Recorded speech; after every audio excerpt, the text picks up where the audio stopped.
The absolute banger that we have for number one on the ladder, Shinobi-kun versus KOTOR. Let's get it. Oh, it's going to be decisive and a little bit of a ninjutsu here on the side. Shinobi-kun here with the Raven that I'm not used to seeing very often here, Fox. Oh, this are Jacksonville's own out here, the Raven. He talks about it all the time, how this character, it struggles so much, he just can't get plus frame. Shinobi, he carries this character on his back.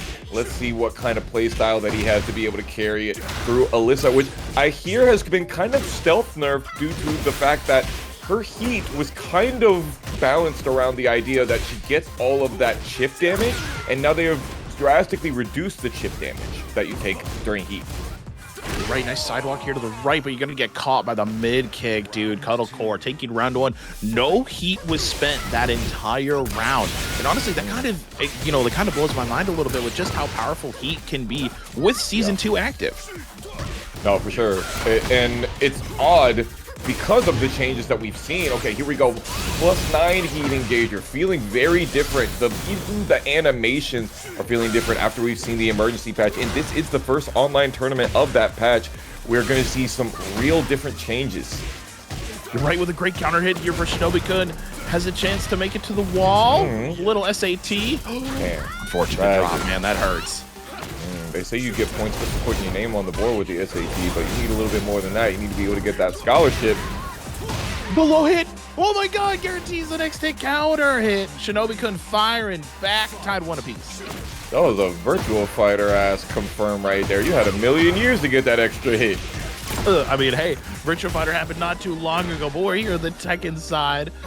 Stuck next to this wall. Low, just a poking game here. You're in your right. Fox, we got a little bit more extra HP, so these games are going to last probably a little bit longer, honestly. You're right about that. They've got just about 10% more HP, a little bit more than that, actually. 200 health on the board on the top, and that definitely is showing a little bit more. We're seeing a few more interactions happening already, certainly, but I'd like to see what it comes out to once we get deeper in the game, you know what I'm saying? Right, you know, a little bit of more work here with the patch, and I mean, with more life, people say, oh, it's going to nerf the poke game. Well, honestly, I would disagree. You have more chances to poke your opponent, more chances to whittle them down slowly but surely. Yeah, the rounds are going to last a little longer, but hey, that's what heat's for. That's what this whole mechanic is for. Yeah, the mechanic, the comeback mechanic, the don't let them come back mechanic as well. KOTOR going with the low. Shinobi-kun waits for the second hit of the down 4 1+2. Second hit doesn't come, and Koto says, thank you very much. I will let you have the smallest punish that you can muster. Now, in this situation, you're down 1 against KOTOR. Do you hold forward and just move on to your next set because you know you're going to lose the set anyway, or do you tough it out? You tough it out. Absolutely. I mean, that's the thing, right? And Fox, we've kind of preached this since this game's release, is you have replays. It doesn't matter what level of skill you are. You're going up against one of North America's best Alisa players and one of the best North America has to offer. Holy combo! Yo, this is a sick-ass combo right here. You did 44% on that one. We like that. KOTOR uses the key first to try to get out of there. Pretty well succeeding at getting that map advantage back, but it's kind of a tussle right here. Tussling here at the wall. Great wall split. You got a recall. Wreck yourself, Shinobi. Couldn't make it happen. He dashed. Yeah, recall is right. Definitely not going to take that one back to the kitchen. No, sir. That one's going straight down the gullet. That was spicy. You're right. I really like those spicy bites, too. Now, Fox, I got to ask, with the changes to Season 2 and the update on the new HUD, how do you like it as a commentator, knowing that you have all of this data on the screen for you and being able to, like, talk about it? I love it. I mean, I love the idea that we don't have to say, ooh, was that a punish? Was that real? Was that a counter? Was that real? You know what I mean? Like, we really get to answer those questions and not... And, you know, it was always nice to have those questions pop up, but, like, being able to figure out how much damage it is as well. I've been really loving it myself, to be honest. I mean, tornado, I don't really understand why I need to see the word tornado, though. I'll say that. Okay, you know what? Fair. I kind of jive with it, too, because, like, you're giving us so much information, not just on screen, but you're able to kind of call it out and you know, you mentioned it earlier on Twitter, like you're able to put the percentages down on the life bar as combos are happening in real time. Yeah, for sure. Yeah, because 200 health, means that you automatically know exactly the percentage. All you gotta do is divide it by 2. KotOCORE trying to divide Shinobi-kun in half by 2, using that chainsaw energy, but stops the pressure with the down forward 2, saving the keep for later, and already Shinobi with his back to the wall. You're right at the back to the wall, and it's so scary when you got those chainsaws. Careful, the low, and that's the new transition for Season 2, Fox. She's able to go into the dive, and she's forced to give you more and more pressure at further ranges. It becomes a low. Doesn't even need the heat to be able to do it either. She had expended the heat dash already. You're right. Oh, just keep continuing to use the chainsaw, kind of chopping wood a little bit. Great launcher for Cuddle. Doesn't get the wall tornado though. That's okay. Good blocks for Shinobi. Solid back 4-4 there. Okay, Shinobi took a lot of that chainsaw damage, but is on their feet. KotOCORE almost getting floated up, and Shinobi just cannot capitalize. The heat smash! Oh, hold on. 5-finger death punch. Good duck. It's so good that he wasn't aerial right there, but he could not stay alive, couldn't stay above ground, even though he was on top of it in that situation. KotOCORE showing us that this character, this patch, has actually only 20 points away from the top 8 of our gauntlet standing. So if he could make it into the 4th place or better this week, he could go really far in making sure that he gets into the finals on May 1st. You're right. I mean, that top cut. What in the fresh banana phone am I looking at, dog? Shadow20Z using the sequence of moves. Damn. Demon Paw from Ozyrashid. Side electric. We like that. We like that. Like that big pun. Hey, what color is the word punish on the screen? I'm color purple. Purple. Yeah. The purple punish. Phantom Pain. We like that. Shadow20Z turning on the Azazel aura. Speaking of, there's another punish. You're right. It's kind of a magenta purple, actually, to kind of be really, oh god, to be sophisticated about it. I thought it was blue. So that's blue. Damn, dude. The everything world is so different. It is so different, man. Look at Ozyrashid. I feel like Shadow is like, dude. Do you know the people that I've played? Do you know the Mishimas who've tried to wave dash in my face like this? That's negative 19, bro. What are you on right now? Get on that, dude. There we go. The spacing trap here for Shadow does have the moon install. I gotta look more into that. Oh, that's the power of Azazel. Yeah. Yep. Allows her to get some extra moves and to have some extra pushback with some of those moves. Look at that, 37 damage. Ooh, the Scorpion kick. Ooh, hoo, hoo. Dwayne the Rock Johnson style. I was unaware of the poison that Shadow20Z was going to set up with the poison kick, or with the Scorpion kick alone. I mean, the Venom really came in strong. Ozyrashid, DF2, Wavu. Oh, he believes. Goes for the high after the down forward 3-string. That's a new one in Season 2. Shadow20Z bouncing him up like it's Tekken 6, but we're switching it up out here. Dang, I thought the Heat Burst was going to catch him aerial. I thought so too. We're gonna get new move. Hold on, new moves. Heat dash. But they did take the aerial scaling down from 70% off heat dash combos to 60%. So that's another big change. And there it goes. Shadow20Z going from Tarantula's stance, canceling, and then just going straight into the low block, beating out the Hell Sweep. Because I guess Kazuya doesn't have a lot of options to be able to beat the Mantis and Tarantula stances. Yeah, I think so. I mean, really, the only option I can really think of is maybe Stature Kick, but Stature Kick's really slow, maybe down 4 as well.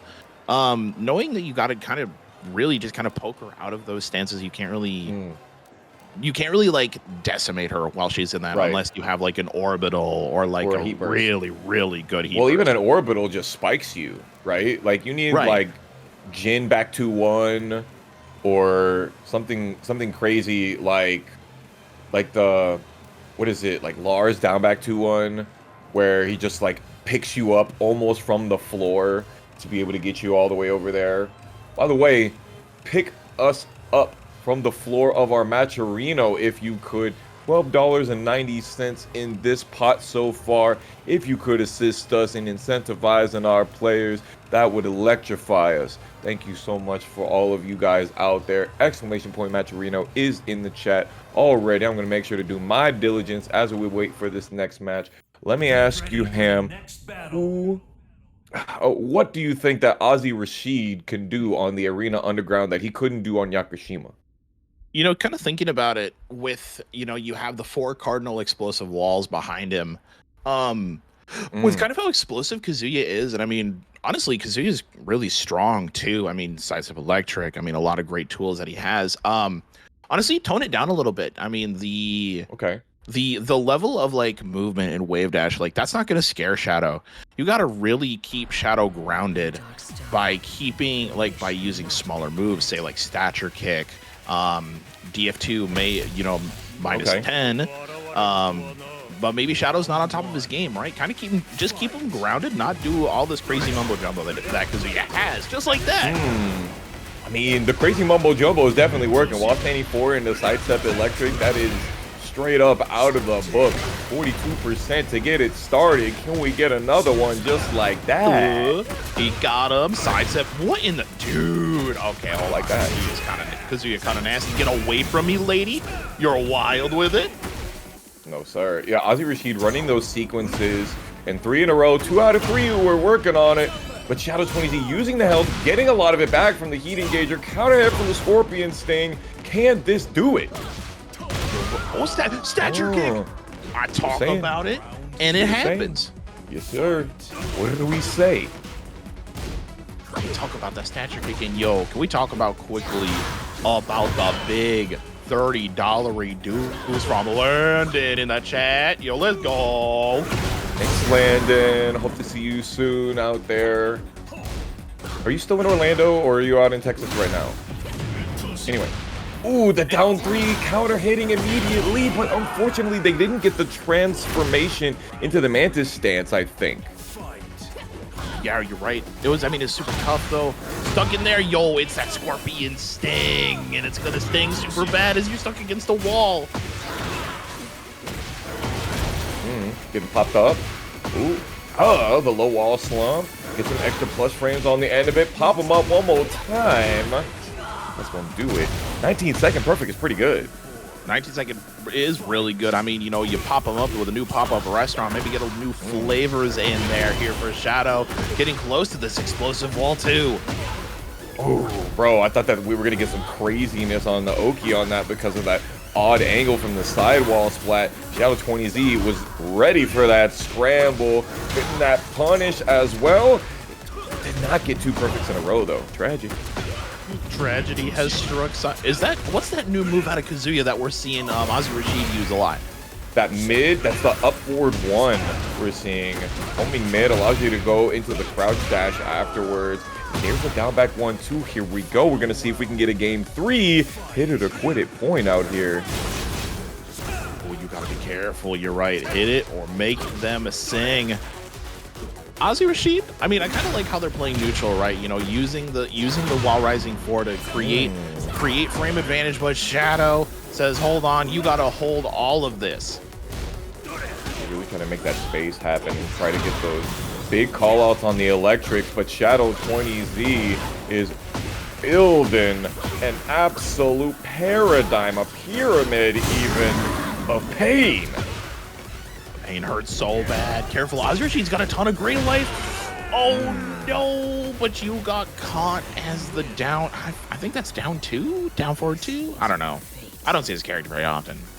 The Mantis, I want to say it's the Scarecrow back 1+2, if I'm not mistaken. But I mean, you say we don't see this character very often, but Shadow's been as a fellow Yoshi man who's seen him grow from when he was but just a small little man into what he is now. What are your thoughts on that? He doesn't believe in his reads. He sword sweeps too much. He drops his combos too much. He's also a good homie. Damn. No, this is how. Listen, I wouldn't say that about anybody that wasn't like one of the ride or dies of the Manji community, and that is absolutely him. Speaking of riding or dying, we got the baddest of the baddies.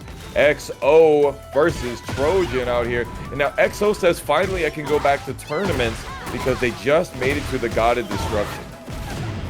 Oh, interesting. I was unaware of the path of XO, but now, yeah, they're still on the Lidia as well after all of the changes that she received for season 2. Oh no! Okay. Chillin', XO whiffing, but Trojan not letting them get away with it. Beautiful jab check. Lots of good lateral movement from Trojan as well. Correct. I mean, it's Lili. She got a great side step, and now she is in heat, but careful. No need for Batman on this setup as Trojan continues to just lay waste with the feisty rabbit. And try to go for the hop kick read right there. Trojan said, haha, I got you pressing panic buttons. Okay, that's a new animation. Okay. Mm-hmm. That's a new back turn heat smash. If I'm not mistaken. All right. Hell yeah. All right, you know what? Season 2, you cooked. It's pretty sick one. Yeah, we're cooking. We're cooking. Yeah. It's still boiling. I love this pickup off the down. Speaking of which, you said boiling. We're more like we're broiling out here. It's getting crispy. Yo, maybe braise it just a little bit more. No, Trojan dropping the combo. Having to start with a high is a little unfortunate. Feisty rabbit. I ain't blocking all that, dog. I did not pay the DLC money to block this character. XO trying to go with the down back one, a lame duck, and tried to get something extra off the top of it, but Trojan not allowing it. No heat usage there either. Is it de-incentivized, the idea that you're not doing as much chip damage? Potentially. I mean, kind of to think about it, you know, with the nerfs to chip damage, like heat. Wait, even with all the new stuff that you have, XO with a nasty float here, all the way to the wall too, coast to coast. We like that. Right from the middle, from the mid-fest to the Beast Coast. Trojan getting caught. That was a crazy one. Getting chopped on the neck. For all that political storm, up and over. No way, dude. Great punish here for XO, spending the heat dash. Stay away from me, lady. I don't want to deal with any of your political garbage. Nice dunk. Flash dunk for XO. There it is. The sweep the nation. The red tape counter hit. Counter hit. Jab, jab. Hold on. XO getting a little nasty with a counter hit. Spend it for the 3. Interesting. Trojan looked like he was going for like a feisty rabbit right there because the 441+2 hit and it just gave that strong aerial tailspin off of it. Speaking of which, Vito coming at ya. 93 damage. God dang. You're gonna need a band-aid. Oh, nice block. But it's the wrong punish from Trojan. That's so unfortunate. Damn shame. Damn shame. Homing highs. You can't duck against all of them. Can't guess right all the time, but XO does hold the phone. We can bring this to a 1-1. Our first game 3 of the night here, Fox. Part of the ladder format. You're talking about that homing high. We've seen quite a bit of it from XO, especially after the down back 2. That, right. Or I think it's down 2. I can't remember off the top of my head. I want to say it's down back 2, but that low, and been seeing a lot of the homing high afterwards, and we know how much Trojan likes to step. But you know what beats that? Sidestep Matterhorn. I gotta expect that we see Trojan bust it wide open for us at least once. Man, I'm hoping maybe throw it back just a little bit for the one time. Oh, here we go. Trojan laying it down, laying down the log. Goes for the mid. I really dig the spike. Down the wall. Oh, that trade sucked. I feel bad. That was a terrible trade, dog. Close the markets. Stonks slowly going lower. Yo, got hit on the ground. Nice down jab. Trojan eliminating, but get yo ass hop kick. We're gonna go all the way to the wall. All this great life, dude. 57. Okay, can we get it all the way there? There goes Trojan with the corkscrew kick. Is it green side step? You know, but yet no Matterhorns out of Trojan. I mean, you were saying that it could be a potential X factor against XO using that homing high, and hasn't seen it quite yet. Trojan's gonna pop it for us. It's gonna happen. He's too much of a showman. He's gonna give it to us. Nice. Oh my god, that made me think it was gonna wall bounce, bro. I got Tekken 7 brain. You've been committed, Trojan, with a big heat engager. You gotta eat these plus frames now. DF1. I really like how patient, and honestly, it may look that Trojan's doing a whole lot on the screen, but really they're playing so patiently, using the down jab, trying to get away from like the exo pressure from Lidia, and just using down forward one and then holding back. That right there, that's smart tech. And Trojan has really been showing his poking style and has really been keeping XO apprised of his motions. I thought that Trojan was going to be aerial right there. That's what I thought too, but you gotta eat this political storm and you hope that you have your meter in check. Oh no, the drop combo. You know what?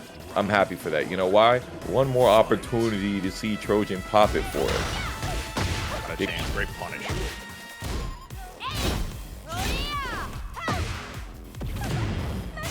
And running the keepers. Trojan just a little bit late on the punish right there. And now XO is looking like they're trying to get over to this wall. You're right. I mean, looking at it, I mean, the wall getting in the way, but the whole string lands. What a sidestep from Trojan. More plus frames. No way. Shame. We really thought that we were going to see a balcony break back there. Back one, cancels, converts. Platinum Grace put him in that place up on the wall. Get punished though. Punishes are there. You lots of punishes for both of them. Another one, the quick 10 hits. Sidestep, the lateral movement, what a block! Turning heads. Oh, counter hit! It doesn't kill! Great block on the low Trojan! With the wall standing 4, cleans it up, and making it a 2-1 very close victory against Oni's own XO. We like that. Like that. A demon to destroy demons, a baddie to defeat. We got nothing but bangers tonight! You guys really be out here. I mean, I think, you know what? I won't lie. I think I ran into Big Dame my last year at Combo Breaker, and this dude beat my ass so bad. Big Dame is crazy. That he would not take that slander, but you know what? He's gonna have to deal with it. No, he beat my ass. I got my ass kicked. Look at the Mare here getting the back turn. I thought that we was gonna maybe see a wall splat, but saving it for later, cooking it up. Tornado right out of the gate. Now, you want to be a really interesting situation there, Foxhound, is seeing the wall blast actually kill. I'm not sure if you're able to do that or not. I mean, it would be a very interesting interaction. Yeah, I don't know if interactions like that can kill. That's a good question. That would be very interesting to see the summons destroy the rest of your health. I don't think it can, but I'd like to know. Kind of cool. Maybe a lab session after we get out of the desk. Absolutely. We'll try for the side step down forward too. It's just a little bit too late, a little bit too far away. The Mare trying to keep on with that back turn, but remember, when Link Xiaoyu is in back turn, you are not necessarily in the right. You're absolutely correct about that, Fox. I mean, you got to be careful, not just about Hypnotist, but you also got to be careful about all of her crazy back turn shenanigans that Xiaoyu has on lock.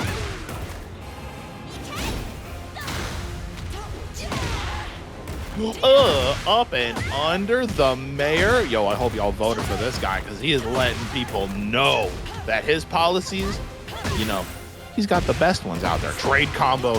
Here comes the Mayor. I hope you locked in. Ooh, definitely locked in, just like he is on the streets. It's not going to be the final fight, but we definitely got ourselves the Mayor of this set right here. He's looking pretty powerful. Looking very powerful and looking kind of on top of their game right now. I mean, last time I seen the Mayor was Frosty, and you know what? They have only improved more. Oh, but Big Dame 21 immediately slamming down, but unfortunately missing the back 1+2. Mayor not killing him for it, getting away with murder out here. Getting away with murder and a great punish counter. Sets up for the heat. Great combo for the Mayor. The wall, this character's cheap, bro. 45% off of that, man. It's nasty. The Mayor stomping on Big Dame 21. Ooh, are we gonna see 4 rounds in a row?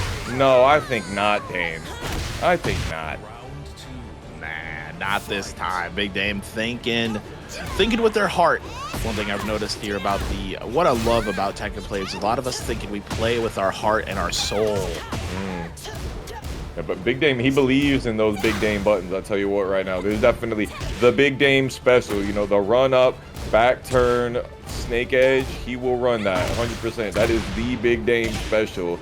But it's not always in the best interest of his rib cage. You're correct. It'd be a damn shame if they got hit by the DM2 out of their strings. To the wall we go. Damn shame is crazy. Dang, if the mayor had gone for the heat smash there, which I think has a very similar hit and startup, he would have just destroyed Big Dame back there, but saved it for later. Forward 2-2. And just in the last moments, maybe we're seeing some of that health come into play here. Yeah, I'm kind of seeing it here, Foxhound. Really, like, interactions are lasting a little bit longer. Combos, you know, as they do hurt a ton, they're not taking away as much life as I thought they were going to be. Yeah, definitely. I'm seeing that personally. Down back 2-4 right there. Not gonna let Big Dame hit the floor. Ooh, not without an eruption. No, not the eruption, but they drop it like it's hot. It's the mayor still having the tornado on lock, keeping them there. Crazy combo. Insane combo. And then going into the new box stance low to finish it off. Just in case you thought that we wasn't on the up and up, reading our patch notes going into the library. The mayor said 6 round straights, thank you very much. And the upward 1-2, upward 1 allowing to cancel into crouch. It's absolutely insane the damage that he gets off of it. 13 frame, can be done from crouch. Tracks one direction, one of her weak directions as well. Like, it's so difficult to deal with just that one move that she's gotten in season 2.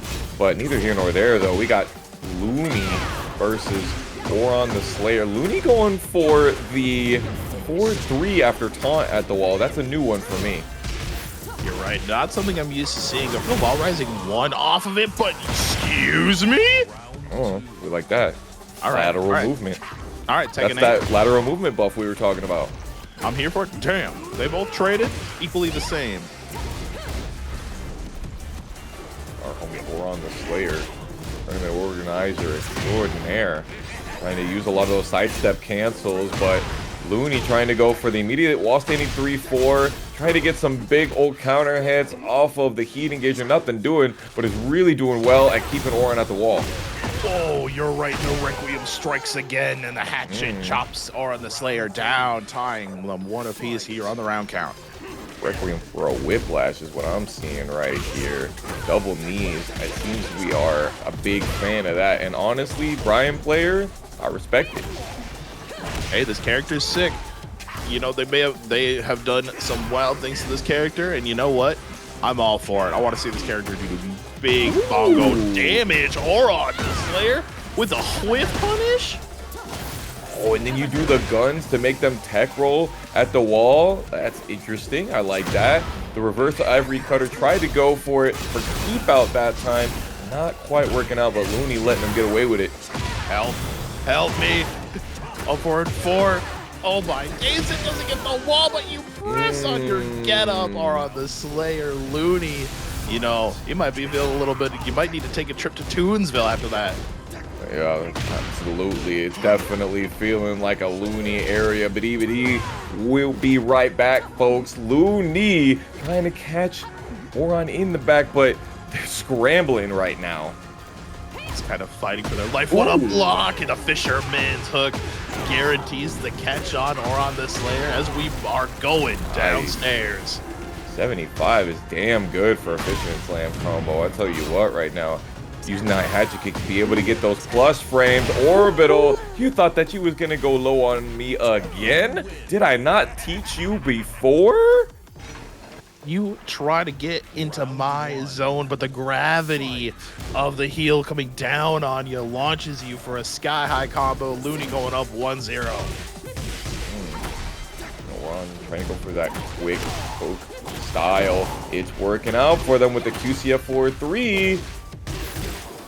Right, okay. Regular throw and say goodbye. That's the perfect for Auron. It's definitely the kind of momentum swing that they need. Right back right there. No duck under though. 2-4. That's okay though. It allows us to immediately go into full crush for the wipe the floor. And now look at the momentum we got. Auron, yo, hold the phone though. Great block, no punish though. Great punish from Auron though. Wall splat. Ooh. 2 perfects. 2 perfects in a row. You can't be letting this happen to you live on stream. Goodness. Okay, Auron. You know what must be done. You got to throw out the craziest sequences of your life out here. You know you need this to happen. And with the guns, that doesn't wall splat anymore. DF1. No. The drop. Oh. I was a believer in AuronTheSlayer as you're going to crab walk your way out of the situation. Not the whiff. Loonie ready with that phantom pain whiff punish right there. Ow, that's a lot of damage. A lot of damage, and he still has heat. This man is still in Snake Eyes, and now he's got it. What? Okay, well, I'm thinking that they were playing to the Bryan in this case because they did wall standing 1 instead of wall standing 1/1+2. Okay, Hellbringer not coming through with that last bit of damage. AuronTheSlayer getting strung up. Got swung up, and you got strung up, tie up with a bow. Loonie fighting back, getting that on the board. Not only not getting the God match, but losing the round is unfortunate. Damn shame. Jabbing to throw, great option right there. Loonie getting pieced up. As a great throw. Hold the phone. What a clean hit counter. I'll take that. Guaranteed. Dude, yeah, I like that too. Can I have seconds of that? Oh, you trying to have doubles of what she's giving you? You know, I like the custom right here. The gloves they're giving that assassin style that Nina is known for. I mean, you're right. The Assassin CQC is what we're used to seeing here out of this character. But, yo, one thing I'm noticing out of Auron is they're not executing a lot with the Blonde Bomb. Yeah, I think I saw it once in that last, not the 3rd round of Game 2. We saw it to be able to get through and get that wall splat, but we're not seeing too much of that power crush anymore. You're right about that. Oh, the split, but careful. I was a believer, and I thought it doesn't kill. Not this season. Oh, my days. But we're going to go up and over Loonie. Taking the first blood. AuronTheSlayer backing up, getting a little bit of a punish. And more of these 1-2 strings, it seems like they've got those small buttons, like, ready to go, but they're not yet really adapting to, like, the whiff punishes that is happening on this other side of the screen. Right. I mean, Auron is. I mean, he's kind of unlocking, looking for the sidestep forward for 1. That's painful, man. Auron tying up the rounds. And again, Auron just sticking with the small stuff. Oh, and if you're too far off axis, the last hit of the machine gun punch does not allow you to hit it. AuronTheSlayer getting plenty of ducks and just not getting the big enough punishes. I mean, has them on. I mean, the ducks are there, and you're right, not going for the full punish. The big lows. I3 cutter. I could do it. After getting the easy prey knockdown. AuronTheSlayer using that down forward 1 as if it never got nerfed. It might as well not have. Still very strong. Yo, duck into wall standing 4 on hit. That was correct. He's a believer and a resplat too. Oh, hold on, Loonie, take us down. Oh, give me another one. See a heat dash? No, don't need the heat dash. Yo, perfect spacing. I like these wall combos too. Oh, back 3? What was? Hello? Is that new, Fox? Am I? Hold on, you got to be with me on that. My theory is that it was supposed to be a back 4 and they had a fat finger. All right. A little bit of misinput, but hold on. You got to take it around town orbital style. Downstairs we go. One more hit to boot. Far away. Usually Requiem will work in almost every last hit, but definitely too far off axis in that one. Nice walk. AuronTheSlayer just does not have the health to be able to survive this one. And we got ourselves a final final coming out, Ham. Our first one of the night, and we are blessed by it. I thought Auron was going to do the DF1 into like the shimmy and block it, but no. Final game, final round. Yeah, that would have been crazy. Shimmies. Gotta go for the cannonball straight. Loonie has not hit it very often. AuronTheSlayer has been doing good at ducking it, but not good at punishing it. Right, DF1. While rising 4. Ooh! Chance, just kind of playing the nooch game. Waiting for it. Punish that. Thank you. And more of these sidestep ones, and Loonie is just stopping that pressure. Down back 3, and AuronTheSlayer presses on counter hit down back 3. That is a very scary thing to do, especially in final round situation versus a Bryan. There you go. The counter hit wiped the floor, though. He's got those, and careful, you might need to get some extra wet floor signs. Spend your heat smash. Deal a ton of damage. Orbital heal for Loonie with rage and heat. Oh, it's Bryan. There's the snake edge. You gotta finish it. There we go. Finishing that set, that fire ass set with the snake edge. That is just pure cinema. The Bryan Fury Discord is gonna go crazy with that clip, I'm sure. Gigby's out there in the chat. We got Fear of Silence. New York's Loving Care Tekken versus Shaundude. I have not seen Fear of Silence in an online bracket in some time, and if this man does not make it into the top cut today, I will take it as a personal affront upon our friendship. Taylor Cummings, I need to see you coming into top cut. Shaundude, let my man get it. Could you just, all right, that makes sense. Yo, the whiff recovery on that was crazy. You're right. I mean, we were used to see, hold on. You had let him know with that Russian level of just CQC getting in their face. Shoulder. While standing 1+2 heat engaging, heat dashing launcher from a 12 framer. That one is still a crazy change, if you ask me. Not something that I expected to see, not on my bingo card. Shaundude, though, ballerina dancing into the wall. They were able to get that high crush right there. I love this. You're right, nice use of the sidestep. I mean, here we are. We're really seeing the amount of changes to the lateral movement now between these two. Shaundude known for having great sidestep. What a whip punish. Heat smash. Yes, sir. That is going to be that hard heat smash going straight through that hard wall break. And the Dragunov players will downplay their character every single day of the week, and they'll forget to tell you how good that damn throw game is, bro. It's true. I mean, just tech the throw, silly goose. That's what they're gonna tell you. But nah, man, I can't tech it every time. Counter hit here for Shaundude to the breakable wall with the new tornado move. Ugh. Yeah, we don't want to break the wall here. We want to get the maximum amount of wall combo into that wall pressure. Shaundude expertly executing. Homing high. Gotta eat it. That's crazy he jabbed after that 2-4, bro.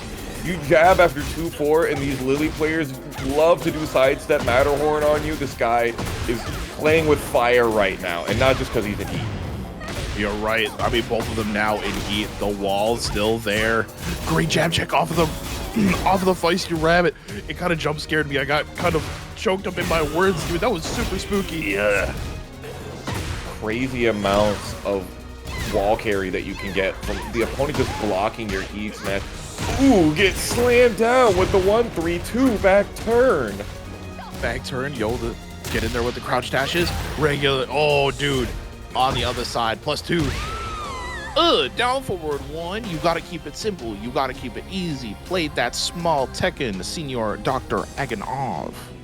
Dr. Dragunov, more like Dr. Agony. That looked painful for Shaundude. Speaking of the another devil, one right in the rear, yo, reverse cowgirl, hit him with it. In the rear reverse cowgirl is crazy. I'm not gonna let you get away with that one, bro. Oh my god, hit him with the QCF4 out of the sneak stand. Whoa! Oh, brother. Minute, we're going. Hold on, cowabunga. Chat, I'm sorry. That one's got to get sent to the T8 report. If you could just assist us in making sure that the Tekken team knows about that one, because that was crazy. That was crazy. This counter hit though. What the hell was that button even?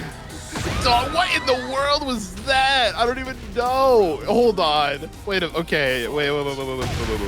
That can't just be what the round was right there. Is that real? Am I seeing that? It happened, man. It's definitely in the code.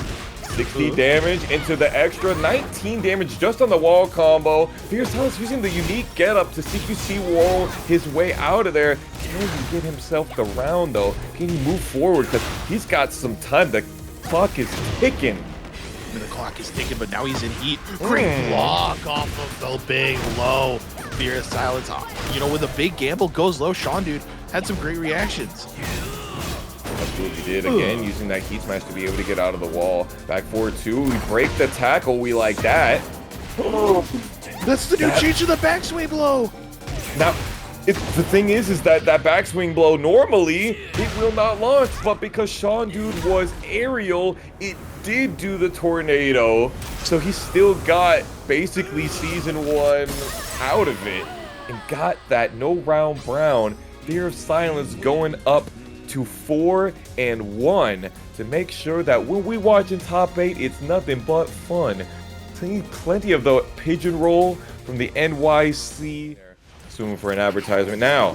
WSF Debaser showing us what we stay doing out here from this Texan San Antonio FGC Manji Clan throne. Let's see if he's gonna prove me wrong about how much I was talking about him whiffing and dropping his combos earlier. You know, we talk about whiffing and dropping, but KWTV says I got those, and careful, this is not a recording. We do things live here with a rainbow drop from Debaser. Going into the woodcutter. Second hit, they never expect the sword to come down after the first hit of woodcutter. Okay, 2-2 going into the Kinsho, slam him down, Michael Jordan style. He was unaware this man was gonna break the rim, and I think I'm seeing at a KWTV a lot is they're going for the clone, the Shadow Jutsu, to get away out of these situations, and hopefully in soon, Debaser will see those. No! He spun into the wall. There it is. Okay, remember how I think he sword sweeps too much? That was sword sweep number 1. We're gonna count him. All right, I'm down, and then we're gonna, you know, bully him about it later. Exactly. There it is, the counter once again here, but you got sniped out of your counter, KWTV. You gotta be on the set. You can't be teleporting out of there. Bro, these Raven players, they try to parry out of anything and everything, bro.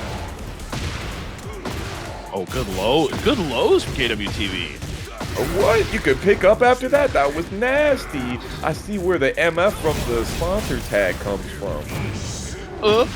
Whoops. Sidestep. Come on, Debaser. Where are we at? Where's the punish at? Where's the throw tag? Debaser. Knock knock.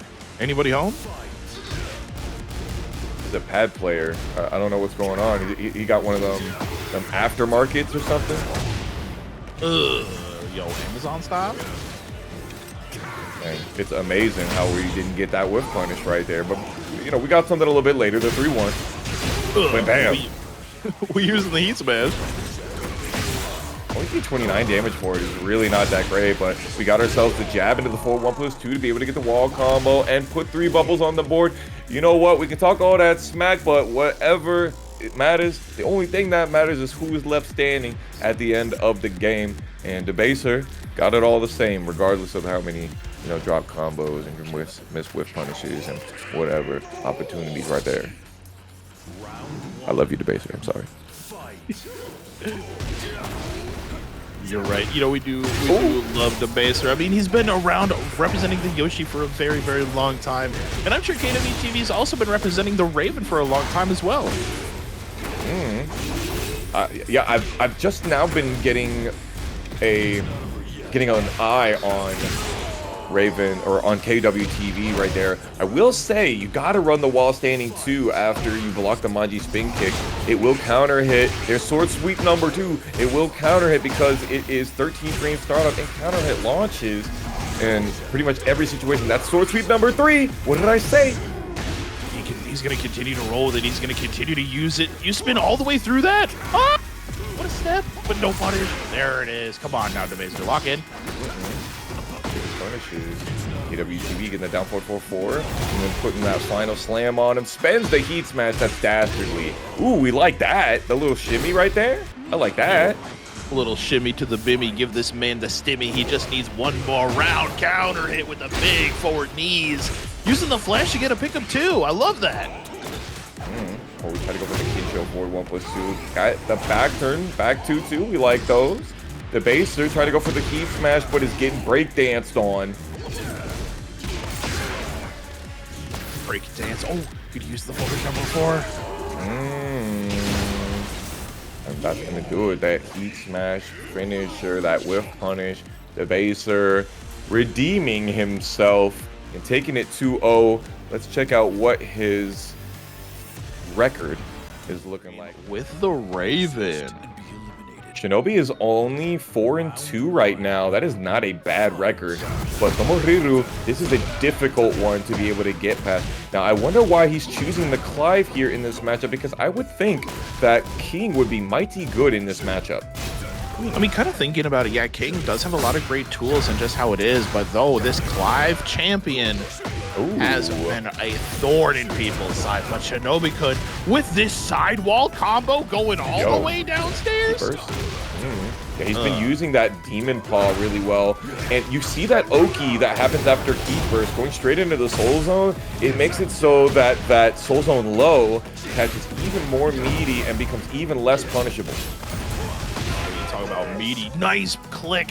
Nice press for Shinobi-kun. 904 says, I don't want to deal with your unblockable setups that you have, TomoRiru. Get away from me. Flow combo? Yep, a lot of jabs here. We're playing some Tekken 5 DR. That's all good. It's a Dark Resurrection for Shinobi-kun's pressure here, though. Look at the amount of pushback that you get off of that Heat Engager, that 4-4-2 that Shinobi has. Sidestep, you're right. I mean, the 4-4-2, it has a ton of pushback. Not punishable much anymore. Oh, it is. Oh, yeah, that's hella punishable. Again? He's a believer. He didn't do the heat dash after the Demon Breath.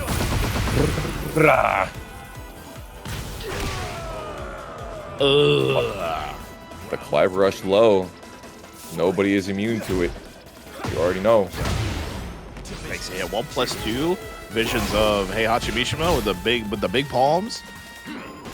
And Shinobi backs himself into the wall. Tries to get the wall standing one after the crouch dash, but too far away. TomoRiru is trying to use the heat to his best ability. And Shinobi getting grabbed, counter hit in the middle. That's a damn shame.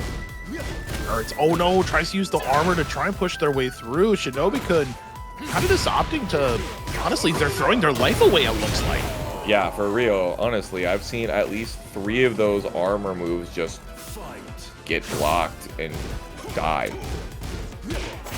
Like, you eat tons of damage. Oh my days, back one counter hit. TomoRiru gonna what? Gonna throw away that momentum. That's a damn shame. Shinobi over the back turn 4. Okay, immediately turning the broiler on the other burner. Hold on, this range is 6. Got featuring 6 things here. Back turn. Up and through. Down back 3. Spends it. Damn, that's a lot of damage. What the? The Devil Snatcher. Oh my god. Taking you down to size. Now you got a different stature. TomoRiru really brought that one back. Damn, immediate rematch? He said, nah, I ain't gonna have any of that. Shinobi could going for it. Spins for heat. As the heat engager. +5. Damn, I had no idea he had the ability to parry that in that situation. That was crazy. Crazy as TomoRiru is facing a ton of damage on their life, but they're gonna gain it all back. Try to parry, fire my laser. Whoop the whoop. Got the classics here, Paragon Online. Back to the corner. Careful though, he got alpacas. Get away from me. Ooh, alpaca, more like, oh, packing that ass up over here, over to the other side of this wall. Tries to go through it. Damn shame. It's a damn shame yet again. It's not gonna kill. You are rough and tough. Goes low. Eat that crazy mid, bro. Whoa, the sidestep off the crouch dash. One jab. The patience doesn't back up there for TomoRiru. The drop. Way. Bro, literally, you just needed a tornado. Just needed an instant tornado into a rage art, and you win.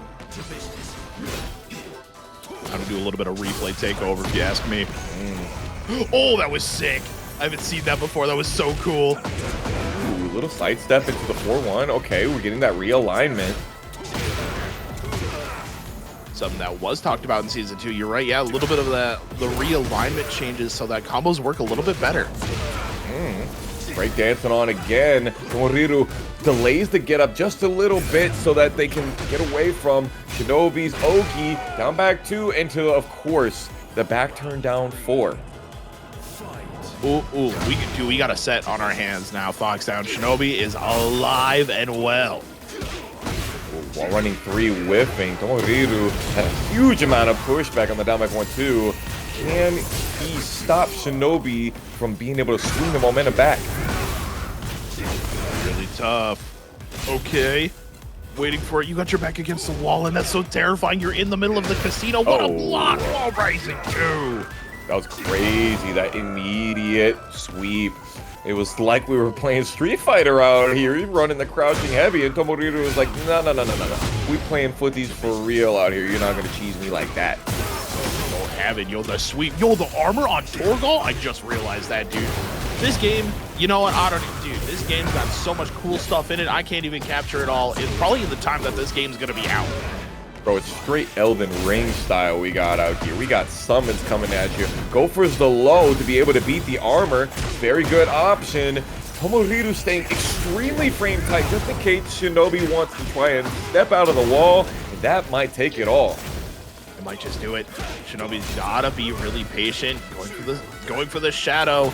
The shadow elaborate. It might be a labyrinth as your health bar is gonna get lost. What a low parry for TomoRiru! Slap on the back of the head. That's how you finish off a round. Bonk. Hit him with it. Ifrit. Show him. Hellfire. And that's going to send Shinobi down the river Styx. But he still got time. He still got games to play with. TomoRiru moving up in the ladder format now 4-2.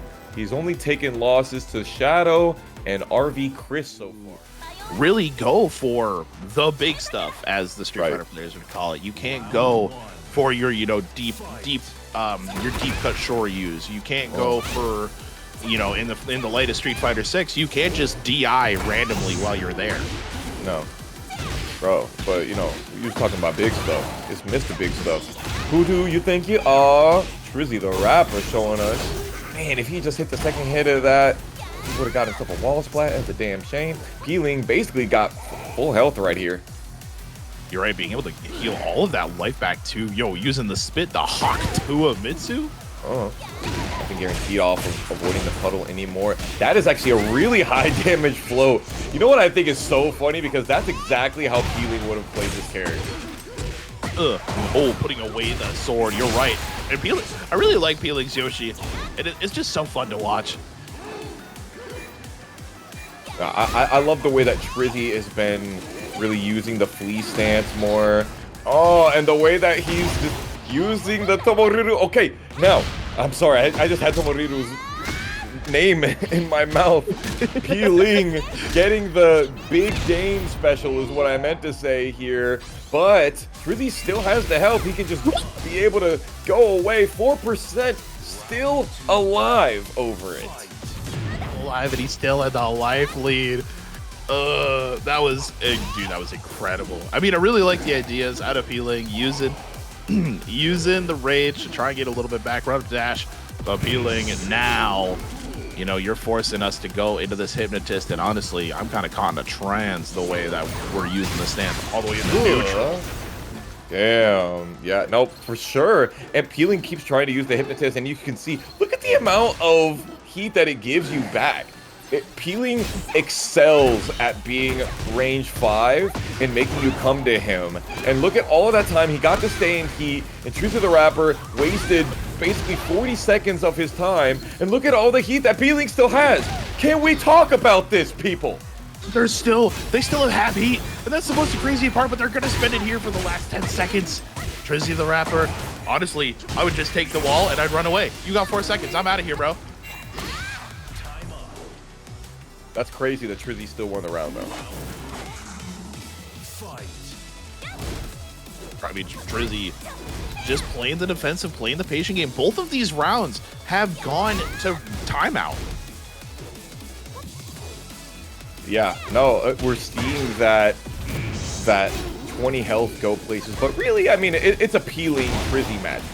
Yo, getting hit by 2 of those things, Trizzy, the allegations, my man. Yo, is he an old man?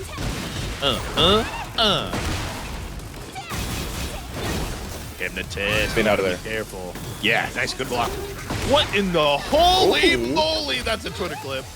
Damn, that's a shame. Peeling just not being able to capitalize off the rest of the combo, you would think. They might have a chance here, but your back is turned to the wall. Back turn 3 for Peeling. Up, now has a round to their name, but Trizzy says, all right, I may be an old man, but I pay my taxes too. Trying to do the deep dash CD1 a la Tekken 7 off of avoiding the pedal was hard even back then, and now they made some even bigger changes to it. I respect it, Trizzy, but unfortunately, you lost some momentum here. You're right. Losing the momentum. Hop, and he using the flash to get a good pickup. To the wall we go. Yo, they got safety codes out there, but nah, man, it is not safe when Yoshimitsu has this pressure to the wall. Nice spin, but only one spin does not recover very quickly, so he couldn't really get anything off of it. Both of the players in heat. He's running up on Peeling to make sure that Peeling doesn't try to go for another one of those crazy hypnotist matches. Can we talk about that heat smash and how strong it is that any heat smash has the ability to give a full wall stun, wall splat, wall combo? Something like that can be just, you know, it puts a frog in my throat a little bit. Makes me a little sick that I see characters not, you know, I love Yoshimitsu, don't get me wrong, chat, but it makes me sick seeing stuff like that, you know. He needs it. He needs it. He does now. I'll say that. I'll say there have been a lot of changes to Yoshimitsu. Like, remember how they were like, guys, he gets too much health back in his combos. Now he gets like 1 health back. Literally 1 health back for almost anything that he does, that you see the blood go back from his sword into him. So it's like not even a factor anymore. And his meditation only recovers recoverable health as well. So huge changes to Yoshimitsu from Tekken 7, but as well from Season 1 to Season 2 as well. But TrizzyTheRapper's game plan really has not changed very much, honestly. You're right, he's still kind of playing the same version. Honestly, it still feels like Trizzy's playing Season 1 still, not utilizing the new tools that Season 2's given him. Well, I mean, we are seeing quite a bit of the flea stance. Hold up before we forget about it. 23-second perfect right there for P-Ling. That's what the P stands for in P-Ling. It stands for perfect. Oh my god, a hop, kick, popping up. Trizzy is using a lot of the flea stance. You might even see it here after this Oki right here. Going into Kensho, into the forward 1+2. No, choosing to go for the low instead. Kind of foreboding with the idea of the flea stance and then spitting on it. I like that. Hold on, you make sure that thing is lubricated. That round was movement based. Trizzy had every read correct in their name. Right about that. It straight up put the bookmark in it and said, I'm gonna pick that one up later. He knows that he's got those feeling, using the movement, using the homing moves, pardon me, using the heat. Now, hopefully we don't see another sweet mother of mercy and mother of pearl. Hold on. Someone's got to get that combo appraised. Okay, got an extra raccoon swing hit right there. You know what? There's 27 seconds remaining. You're not getting the recoverable. Trizzy, stop doing that. Do crouch dash 1. Do the thing that is going to catch him out of AOP after that. You should know way better than this. Not the waning moon, not the tides of turning. Hold on, though. Here comes Peeling. Has the ability to drop the heat dash. It's +9. There it is. That's a different situation. What a great block. Down for 2-1. Peeling. Yo, I need the clip on that one, chat, for the one time. That was an insane situation. JoeCrush down forward 4, making the shooting star whiff, and Peeling ending up forward turn. That was nasty work. Look at the spacing games that they're playing. Nobody has hit a button. Now down for one. I think he tried to do CD1 right there. He did down forward one, but it can be difficult to buffer sometimes. Peeling, though, getting the sidestep 4 counter hit. I just cannot get over this match. It's crazy the adaptation we're seeing. I mean, you're right. With each step, great walk off the hypnotist low. Trizzy is there to sidestep hop kick off of the heat burst. He's got to get another one. I mean, that's the thing. You know, Tekken's a game, a fighting game that is about adapting to what your opponent is doing. And that's, dude, this is peak Tekken that we're seeing right now here at Paragon Online. We got 101 damage off of that heat smash into wall combo is nasty. Peeling going for the long range. He does have that health gain. And Trizzy getting the float down forward too. All he needs to do is make sure that this combo takes just enough time, and he does. Hit it or quit it point coming up right here. Peeling going down 2-0 would be kind of an upset. Peeling dominant here, you know, sitting in the top 3 of the gauntlet positioning.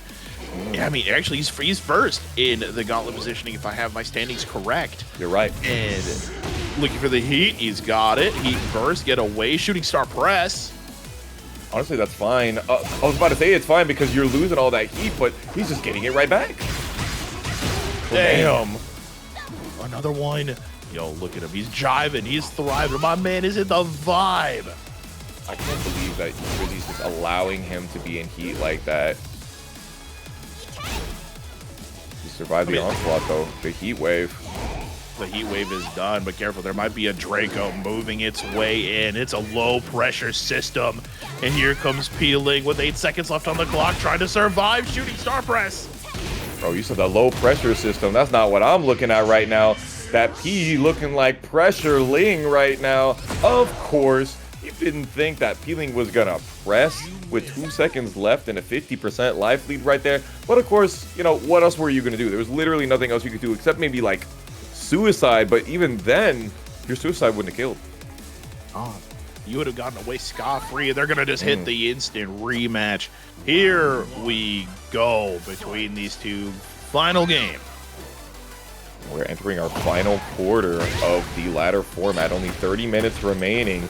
TrizzyTheRapper and Peeling are fighting for some very important points right now. And we almost had ourselves a 2 interaction round right there, but a little bit too far away from the wall. You're right. Another one trying to spin. Oh, wait, damn. Hold on. Meteors worth of launching.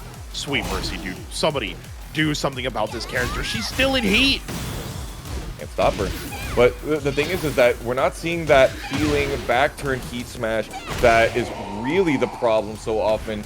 Peeling sidestepping after the run up, beating the wake up 4. He's just so ready at all times. Just being so game aware, the amount of game knowledge and the amount of, it's really the game sense. What a low barrier Trizzy is what really carries these high level players to the next echelon of, you know, of play. Sweet mother of, dude, Tekken 7 low parry combo. Run it. Don't at me. He not tech rolling after that. Kinda nasty. I thought we saw that the forward 1+2 didn't give that flip over anymore at the wall, but I guess Peeling chose not to get up in the same way. It's very interesting. Like, I labbed it, and I was like, I don't think it gives that flip over anymore. And sure enough, it seems like it did. TrizzyTheRapper definitely showing us something. Oh, yo, hit him with the yosh. Yo! We like that. We love that. Easily my favorite soundbite. Maybe Dragunov. Yeah. Another one. Great use of the lows here for Peeling. You are still at Hypnotist. There's the shooting star press, goes low. Whoa! Up and under! Under one of the lowest hitting mids that Yoshimitsu has. Crush S2, the flashing steel, and the fastest as well. Actually didn't know that. All right. Hot knee. Yo, TrizzyTheRapper says, hold on. You can join the Trizzy Academy if you keep getting hop kicked like this. What the? Still works, but he didn't heat dash. He could have gotten combo off of it. Do not allow Peeling to get into heat, bro. I'm telling you right now.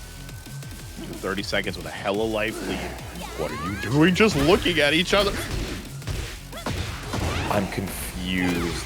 Why did the Stone Fist come there? Maybe he was going for back 2-2 and he got down back 2-2. That's tragic. That's going to be a lot of work for him to be able to deal with the sword sweep in that situation. Excuse me? Dude, he's a believer. He's a fiery believer. Counter hit. There goes your life and there goes your soul because it got stolen away by the moon left in the sky. That's Princess Ling. 2-1 over TrizzyTheRapper. When this foot hits your eye like a big piece. Don't get it That's faded. Crazy. But it is Memphis Legend here with the jury cosplay. That is crazy. I'm going to tell Kaiser you said that next time we're out there eating that combo breaker. Matter of fact, you're not invited to breakfast. JoeCrush trying to crush Memphis Legend's hopes out here, but making some noise. Just in case you guys thought that that move was not strong, it's still very good.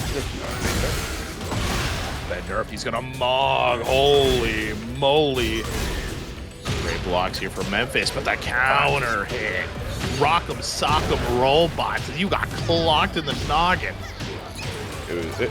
The idea that some, like, maybe it's the coffee. You know what I mean? It's like the Popeye spinach. But she just takes that cafecito and she's like 500 times stronger so that she can knock out, counter hit these 2-ton robots out here. You are correct. Uh-oh, Gigaton press as you get folded out. Do the caffeination combination while running 3-2. Okay, Gamma Charge Particle Barrier. That's backswing blow number 1. We counting them today. I just realized that's Mace Windu. I couldn't see the lightsaber in the back. Yeah, funny enough, that lightsaber was actually an issue in Tampa Never Sleeps. JoeCrush had a misinput in the losers finals, or losers semifinals I think it was, and he accidentally used his lightsaber on TNS on Tuesday and therefore lost the round and lost the game in that situation. So hopefully that same thing doesn't happen here. Memphis Legends is cooking on these combos though. You're right, and with just how Memphis Legend has been throttling JoeCrush, this new version of Azucena with season 2, I was making number 3 with the backswing blow.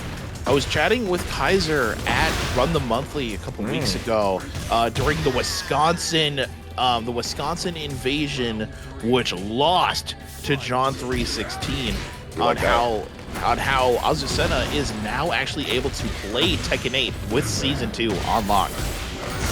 Well, you know, I'm definitely seeing it out here, but if there was a character that you thought maybe didn't need to play more Tekken 8, I think all of us in North America might say that character is Jack.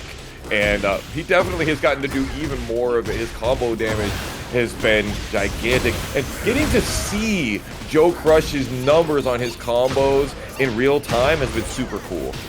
I mean, it's been almost an ethereal feeling watching as Joe cooks people while seeing that damage number slowly rise up. But speaking of cooking, Memphis Legend hit him with the 2-step shuffle. Quick back roll. There you go. Round start Kilimanjaro uppercut. We're doing a little bit of extra Oki. Most of that was just straight up grounded damage, so Joe has almost no recoverable. And with that big foot though, size 32s. Oh hell. You know what they say about big feet. Big punishes out here, big combos. JoeCrush slamming Memphis Legends. He was looking like he was he was dancing a little bit too much. You know what I'm saying? He was feeling himself a little bit too much. You know, getting a little groovy on the dance floor, but Memphis hit him, making noise, knowing that you can interrupt the second one now. JoeCrush can't get away with murder anymore. A bit too far away. Memphis Legends getting this nice Liberator 1-1. Got that. Picking it up. Chilling. Mid. Oh my god, Memphis Legend taking JoeCrush to Pound Town. Pound Town is crazy, my friend. All right, we just gotta. This is a Paragon stream, and we are cooking out here. That is going to destroy a 14-game win streak for JoeCrush. That's what I'm saying. There's a reason the words I use, Foxhound. You're right about that. Yeah, he was definitely pounding. He definitely was. I mean, hey, when you're out here getting hit by the man from the Memphis, oh my dude, that is insane. I love the use of the delay button and the whip of JoeCrush with a big punish. Yo, 69 every time. Yo, shout out to our boy Bryan F out there, 69 every time. And the wall drill at 99. Oh. Sheesh. Can Memphis Legends come back from that? He's got a little bit of gray light to work with, and sweet mercy. No, wait, I just saw that as it was. Liberator! This character. Guys, no, it's too low. That's gonna kill. What a roller coaster of emotions that round was, you guys. Oh my god. I can't believe what I just watched. AK Dash, I got my water right here. I'm actually well hydrated. Missing the Atlas hammer punish is unfortunate because now Joe just got away with that disrespect for free. Hey, spin the drill, break the wall. Oh, that sucks. Why the heat smash there? I'm interested. Oh, baby, here we go for a ride. I'm gonna take you for one. Starting up with 55, hit him with a 1. Ooh, speaking of taking you for a ride, that combo was marvelous. Marvelous. Yo, hold on. Look at all the grounded damage. We talked about it a couple rounds ago. The amount of grounded damage that Azucena now has on just in the kit alone is insane. Yeah, her poking game is extremely strong. We see it in the Liberator stance and when she's in heat. But JoeCrush making some noise on the side of Memphis Legends health bar. Hey. Big heat smash still on Memphis Legend. Gonna use anti-air dip out of the sky. That was crazy. That was crazy. Oh, and that's guaranteed. Hold that head, but okay. That are we in grand finals? Are we in top 8? It feels like we're in top 8. This is crazy. This is honestly, it's getting to be too much. There's so much happening. Holy moly. Not entertained, everybody. What are we talking about? Y'all not vibing with this? Look at that 67 stomp on it. Big counter though. You stuck and get Croc and Rock'em Sock'em to the robots all the way to the wall. Here it is. 93 damage plus the extra credit. Yeah, lots of it, as a matter of fact. You know Memphis Legends be doing their homework on the Okazeme, but I think JoeCrush got something else on the blackboard instead. I was unaware of the pop quiz in the shoulder here from JoeCrush. Nice dog. The flash duck. Hey! Each time I see Azucena, damn, Memphis Legend, holy moly! Ooh, fácil. That's what she's saying out there, making it look easy indeed. Oh, no break on the throw? Jack throws so dastardly too. Just go straight through with the armor. Gamma, and have a nice day. I hope you enjoy your flight on the way over here. Your health bar is about to go out of sight. Another one. Hey, what a combo from JoeCrush. That was sick. This okay, already chat and Jack players, I fully understand what y'all mean now. This character is OD. I've been saying since the beginning of Tekken 8 is that Jack has been playing Tekken like Yoshi players were playing Tekken 7. So true. So true. Oh, please punish that. Thank you. Dash. Hey, scaling is less now, but it's the wall combo. It's the pressure that makes it important. Oh, the realignment. Wait a minute. Hey, to the wall. I just thought we get that extra. Couldn't do it though. Oh, the dirty bubble, red style, strawberry wine on you. Oh my goodness. Speaking of it, opening up a can of whoop ass on Memphis Legends toes. Hey there, what do you know? Joe has got it for you again. Again and again, JoeCrush shows why this man is the Paragon legend. We like that. Yo, we got ourselves some Tekken 8 characters here if I have ever seen it. We got projectiles, we got long-range grabs, we've got laser guns, Victor versus Clive, Gamin Anya versus RV Cris. And if you ask me, these are the players in this scene to be able to look for if you're looking for character specialists. You're right. I mean, Gamin Anya has continued to play, the Victor since launch. And if we go way back, Gamin Anya was playing Negan at the time of Negan's release during Tekken 7. And I remember before Clive dropped, Gamin Anya said, hey, I'm going to play guest character no matter who it was. And I'm pretty sure that she did not end up playing RV Cris, Clive. I cannot stop saying these characters, these players' names, because they're just so synonymous with one another. I'm sorry, chat. Yo, hit him with the whole string. You already know, break it down. Hold on, Road Warrior style, as this might just be the Macho Man you've been looking for this whole time. There's the tornado. What a combo from Gamin Anya. Impossible to win. You got that Warrior style on you right there. Absolutely, Gamin Anya ready for it, but were they ready for that 50 damage counter hit? Dear God. I know I was not caught off the sidestep. Dude, they tried. They tried to summon the armor, but nobody home. Crazy going for the bad guy cutter right there. And even crazier, RV Cris not getting a launch punish. Look at all the heat that they were spending. But look at the chip damage, right? A lot less chip damage being expended on Gamin Anya. And we used to know Clive as the heat chip damage, like, menace. Yeah, I mean, really, when we saw Clive really come to fruition is that how much he was able to just, like, smoke you in terms of your gray life. Like, yeah, you would lose a ton of your, like, actual life, but the gray life that was available to you and for you to gain that back was substantial. Yeah. Yeah, and now that big change happening. I'm not sure. You guys tell us if you think it's for the better. Oh my God, you see that kind of curvature that Gamin Anya got for that combo?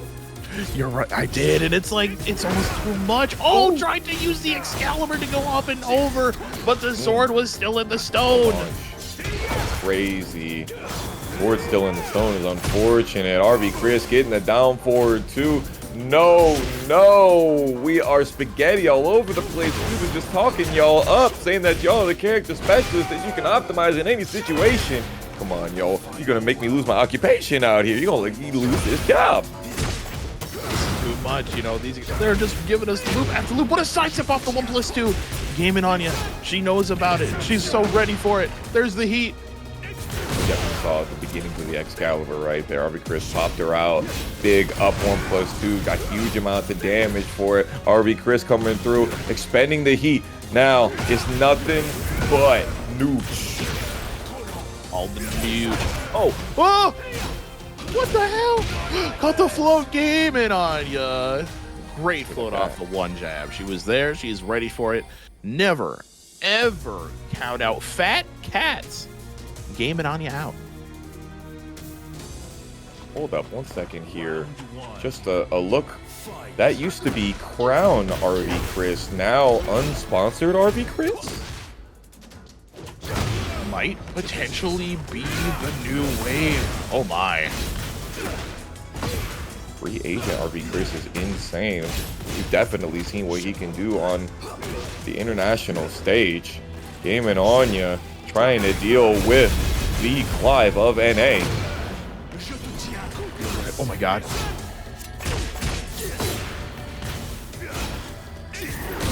Up and over, dude, Excalibur. Oh, but there's the low heat smash. Why does he got a gun off? Well, why does Clive have the Devil Snatcher? Oh, nice Omni parry right there. Running 2 into the +14. What do you mean you can't punish that button? Hey, you're right. 9 seconds left, and the button is too crazy. The homing highs are too wild. Oh, Lord. You got caught mashing, bro. Why you pressing? I don't know. That ain't the wave. 73 damage. Crazy that RB Cris was able to tackle and still be invulnerable in that situation. But the while standing one gonna keep gaming on. You're having this fun. Oh, you're gonna have fun as you get a counter hit throw and you gotta eat this laser beam. See, that 40 damage, like last patch, like last season, looked like it would have done, or like at the start of season 2, would have done like 40% of your life. That only did like 25. That's the spirit. That's what we're on. RB Cris in trouble right now. Trying to get that bubble right now. Trying to keep it up. And beautiful challenge. You're right. Oh, no punish. Help. There's the low. Oh, double time on the while standing 1+2. Okay, okay, okay.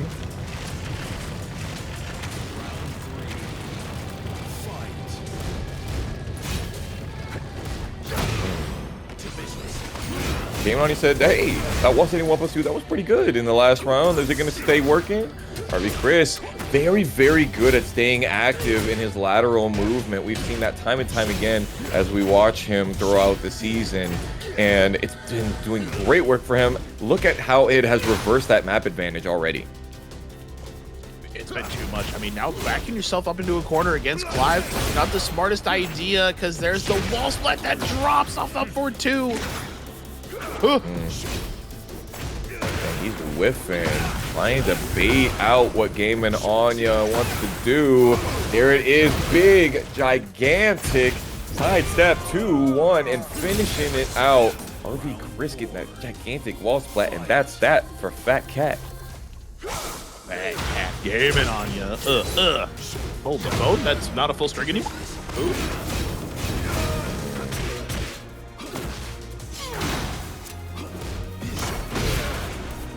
Big trades.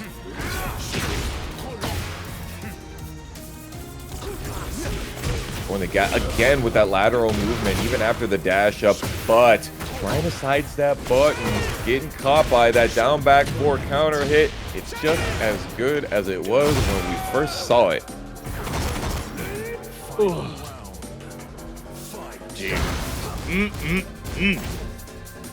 Wait a minute though. Stuck now. Caught him! Get over here! Yeah, but Gamin Anya not really trying to feel the scorpion sting, that venom. But you are gonna feel this demon breath that's hot on your tail. Okay, there it is. Great combo from RB Cris as we unfortunately drop. That's heartbreaking. It was.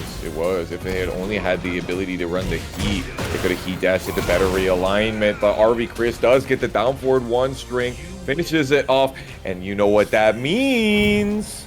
They shall never guide me. Game number 3, baby, and that's what we're here for. We get to enjoy more Tekken as it is slowly working its way into the top cut, ladies and gentlemen. It is 7:57. 3 more minutes, and you will no longer be able to queue up for your next match. We'll run the statistics on it in just a moment. It looks like maybe we might see a different stage pick right here, or random stage pick rather, because stage picking is not permitted in this format currently. But real quick, just to give you the numbers right here, RB Cris is 6-2. That's 4 points. Gamin Anya is 7-3, also 4 points. So the victor of this match, it's pretty important, because if you can get into that 5-point territory, then you're up in the same territory as, say, TomoRiru, XO, not with Trojan right now currently. But like, this is an extremely important game to see who's going to be able to make it to the top cut and who may not. It comes down to what seems to be a costume change as the abominable snowman for Gamin Anya has come out to play. Bro, it's Whack Frost over here with this costume. What are we on right now? Whack Frost, I'm stealing that. That's a peak bar. Yes, sir. We like that. Hey, RB Cris trying to go for those strings. Clive, one of the hardest things to deal with is his strings, but there are no lows in the strings. You know, there's just a lot of like very oppressive highs and oppressive mids. And so Gamin Anya has been doing really well at just kind of staying conservative and picking their moments. You're right, and it's up to them now. You gotta fight your battles where your fight is due. Here comes Cris pushing Gamin Anya to the wall. Good low. Just continue to press more buttons, man. Oh yeah, it's Mugman from Cuphead. I forgot about that one. We've seen too much of that gunplay from range 3. Cris did really well getting that key smash, and now the wall standing 2. Can you get him over to the wall to make him stick like glue and finish it off? I think we got it. You know you got those. Put the round in the bag. Cris says this is for me, and this one is for Torgal. My dog. That's my dogs back home. Well, nice sidestep, but couldn't be able to get out of the way of that heat burst. It's tough, and it goes so far. Up and under. Here we go. No way. Incredible tornado still there. Crazy. Yo, imagine. Yeah, it's a tornado of fire. It's straight up Charizard X fire spin out here. You are trapped. You can't be going nowhere. Next round, please. You have those. Dude, Cris 1 round away from taking Gamin Anya, and might potentially. This is it. This is gonna be for top cut. You're right about that. Gamin Anya needs to get it done right here, right now. Otherwise, they are out. Ooh. No, and you're stuck against the wall, and you got splat like a pancake. No extra syrup, though. Restand? What the hell? Right, no syrup. They cannot get stuck up on this wall. They are just not sticky enough. Too much butter on it, but Cris got the slickness here. Finishes it off. 84 damage. That's a 42% combo, and there was more to it. I'm sure that you're going to have to check the deep cuts. You're going to have to check the outtakes. But I suspect we're going to see quite a bit more of Cris in our top cut. Calculus book worth of changes. And now you're up against Trojan, the baddest of the baddies. I'm loving this costume that we got here for Lili. Yo, healing on the Feng is kind of nasty due to the idea that, I mean, Season 2 patch just dropped. And he's been already showing us multiple different characters, but I guess he knows that there are a lot of amazingly good small Tekken changes that Feng got. Sheesh! Yo, hold on. Call my man Jay Easy that cold shoulder Kempo 2. We like that. We like that. Look at us right here using those back 4 strings. They are crazy. He now has a 12-frame mid that allows a string on it, but Trojan, the baddest baddie, he finna swing on it. We like that. Oh, yo, you know that we like that sidestep 4. Peeling does have the sidewall combo with a couple of jabs, and this new string off of the back 4. I think that is that back 4 2 hold forward? Back 4 1, and yeah, it does allow you to go into the crouch dash. It is dastardly. No, Trojan not getting the good splat that he wanted, or actually he got a better splat that he thought he was gonna get. Still kept it together though with the long range do guide slide. The do glide as we glide into another round. Dude, I'm loving this new patch, and just kind of, you know, Tekken 8, you know, whether Season 2 goes down in history as one of the most diabolical things we've ever seen, kind of like how that the feisty rabbit spinning kicks had just completely whiffed Peeling. Damn. The back 4 string is extremely good, especially in heat. When you have your opponent up against the wall, Peeling is showing us right now. I haven't gotten a chance to get my eyes on too much Feng Wei gameplay in this season outside of my own local, so I'm learning new things to put in the textbook. Ugh. Hit him with that, yo, back 1 into the cold shoulder. Oh no, that's a new change. You can no longer steal your turn using the down forward 3 anymore, Foxhound. I saw that recently on a Twitter clip, and Peeling trying to steal their turn with the evasiveness of the down forward 3, but Trojan still keeping the pressure on, though Peeling still winning the game. You know, of course, Trojan has to go back for the next custom. You cannot be running the same custom from game 1 to game 2. It's got to be a fashion show every single day of the week. But I saw a lot of that really normal, like, Feng Wei poking game there, right? Right, 100%. I mean, you saw a lot of the back 4 string. We saw a lot of the back 4 string, which, I mean, is pretty standard when I'm thinking about how Feng Wei plays, you know, back 4. It's a move that almost does literally everything that that character wants. It tracks. Yeah. It's a great poke tool, good mid. It's pretty fast. It does your 12 frames. taxes, 12 frames. Yeah, it loops it up. I mean, it does a lot of everything that you want, honestly. Yeah. All right, let's see Sanctum. Let's see here. Are we going to get some sanctimonious action or some sacrilege? We got Away versus the baddest bunny. I think that's the feisty rabbit. Oh, that could be. The I'm late. Yeah, I'm late. Wait, that might be Roger Rabbit. Hop kick off the up forward 3 for Trojan. To the wall we go. Hold on, take me for a ride. Please get the rest of this. Oh my god, not the sidestep 4. Now, Peeling has been playing some Tekken 5, it seems, these dash jab combos. But look, the most important part of your combo is the wall combo. Even with all those jabs, still got 62 damage off of it. Oh no, to this wall shoulder, 54. Forward 3? No, wait a minute. No. Absolutely not, Harada. You cannot be doing that. Why does forward 3 also now go into the crowd cash after +5? The back 3, yeah, the chin smasher, it's dastardly, bro. It's crazy what you can do with this character now. And honestly, not even hitting the tip of the iceberg of the gigantic changes that we've seen. Huge while standing to Titanic energy. Yo, but the Titanics can slowly come sinking down as Peeling is stuck in this corner against Trojan with the feisty rabbit on lockdown. That one too, counter hit, natural combo in there. Sends it, Trojan stops the heat burst.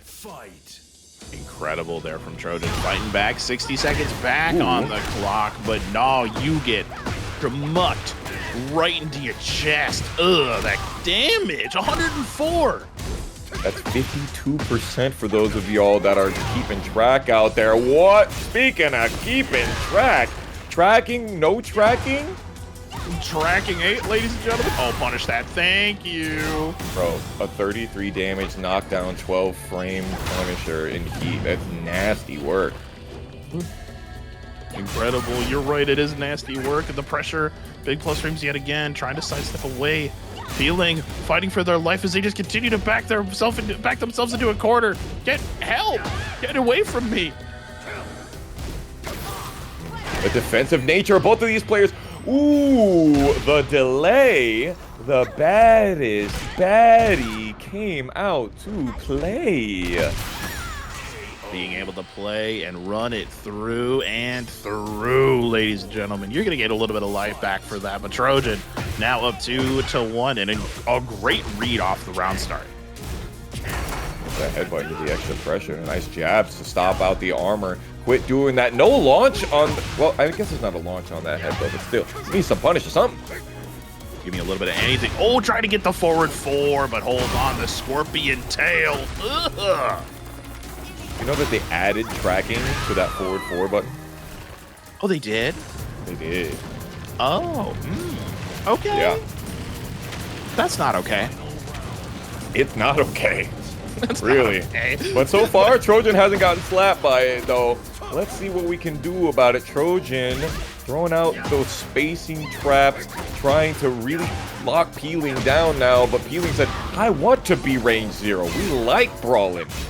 We like being in your face. You know, we call that scrapping here in the Midwest. Good little combo here for Peeling. Gets to the breakable wall. Shoulder. Nice. Doesn't break the wall. Does get the back 4-3+4. It allows you to spike in that situation. Chin smasher into the immediate while standing 4. Now Trojan's on the floor, and so too are his hopes of making it further into this bracket. his run is no more. Healing, sending it 2-0. 2-0. I know you didn't ask that question, because this is that guy when it comes to Anna Williams right now. Tell you what. Tell me what, tell me about it. Tell me about Shadow20Z's own Anna. Let's not forget that Shadow20Z used to play Anna Williams back in Tekken 6, later in Tekken Tag 2, and we saw him use a plethora of characters back in Tekken 7, but Anna Williams always has been part of the rotation, and I knew when this character came out that he was going to be the first one in North America to really show out with her, alongside Sour Piggy. Yo, Sour Piggy, a classic, dude. I haven't seen that name in months. He's been doing school. He's been rocking it in the new era. He's still on Twitch.tv. You can check him out, but neither here nor there, though. Cris is really scrapping for this first round. The comeback is real. Oh my God, Cris fighting tooth and nail, said no need for lovely Tom. What an incredible comeback. Oh, that, there goes the demon breath. Talking about coming back, we're spitting on it right now. What are we talking about? How did you hit me all the way on that left-hand side? Whoa! Hold on, we gotta roll out of our way. Hold on, this is Boulder style. Keeping it Colorado because things are getting high in here as they duck the high. Cris with a flash duck. Shadow20Z extensively utilizing the Chaos Judgment stance, but Cris showing that the range of Clive is vastly superior to that of Anna. That's one of the weaknesses that she's always had, is that she doesn't have great long-range punishers. You're right, but though when she gets up close and gets into being in your face, that's when she kind of gets really scary, right? I mean, just like her sister, being up close and personal is what these two do best. Actually, that heat down jab. Okay, yeah, like that. Oh boy, the big hell sweep.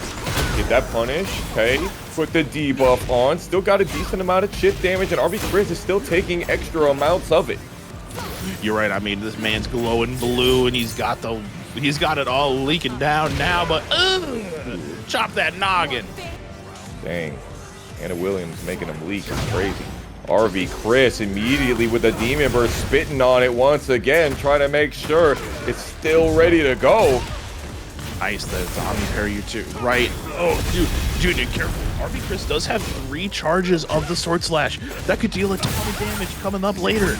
Oh yeah, especially if he can get this anti-Tsuken on the wall, and maybe Cris has the opportunity to use it right here. Yeah, he does. He spends it all. Really wants that game. Devil Snatcher, 15 damage, and that's gonna do it.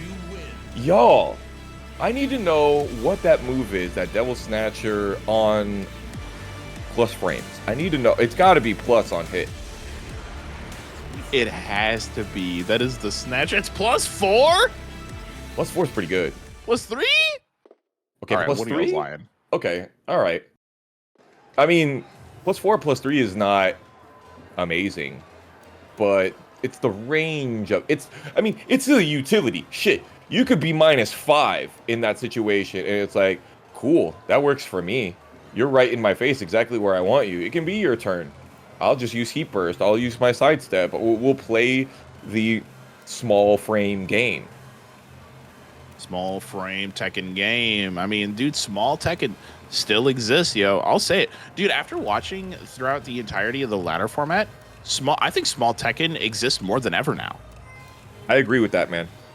Honestly, like, we've definitely seen, you know, big 90 damage, 100 damage combos, but inevitably in those situations, it's not over.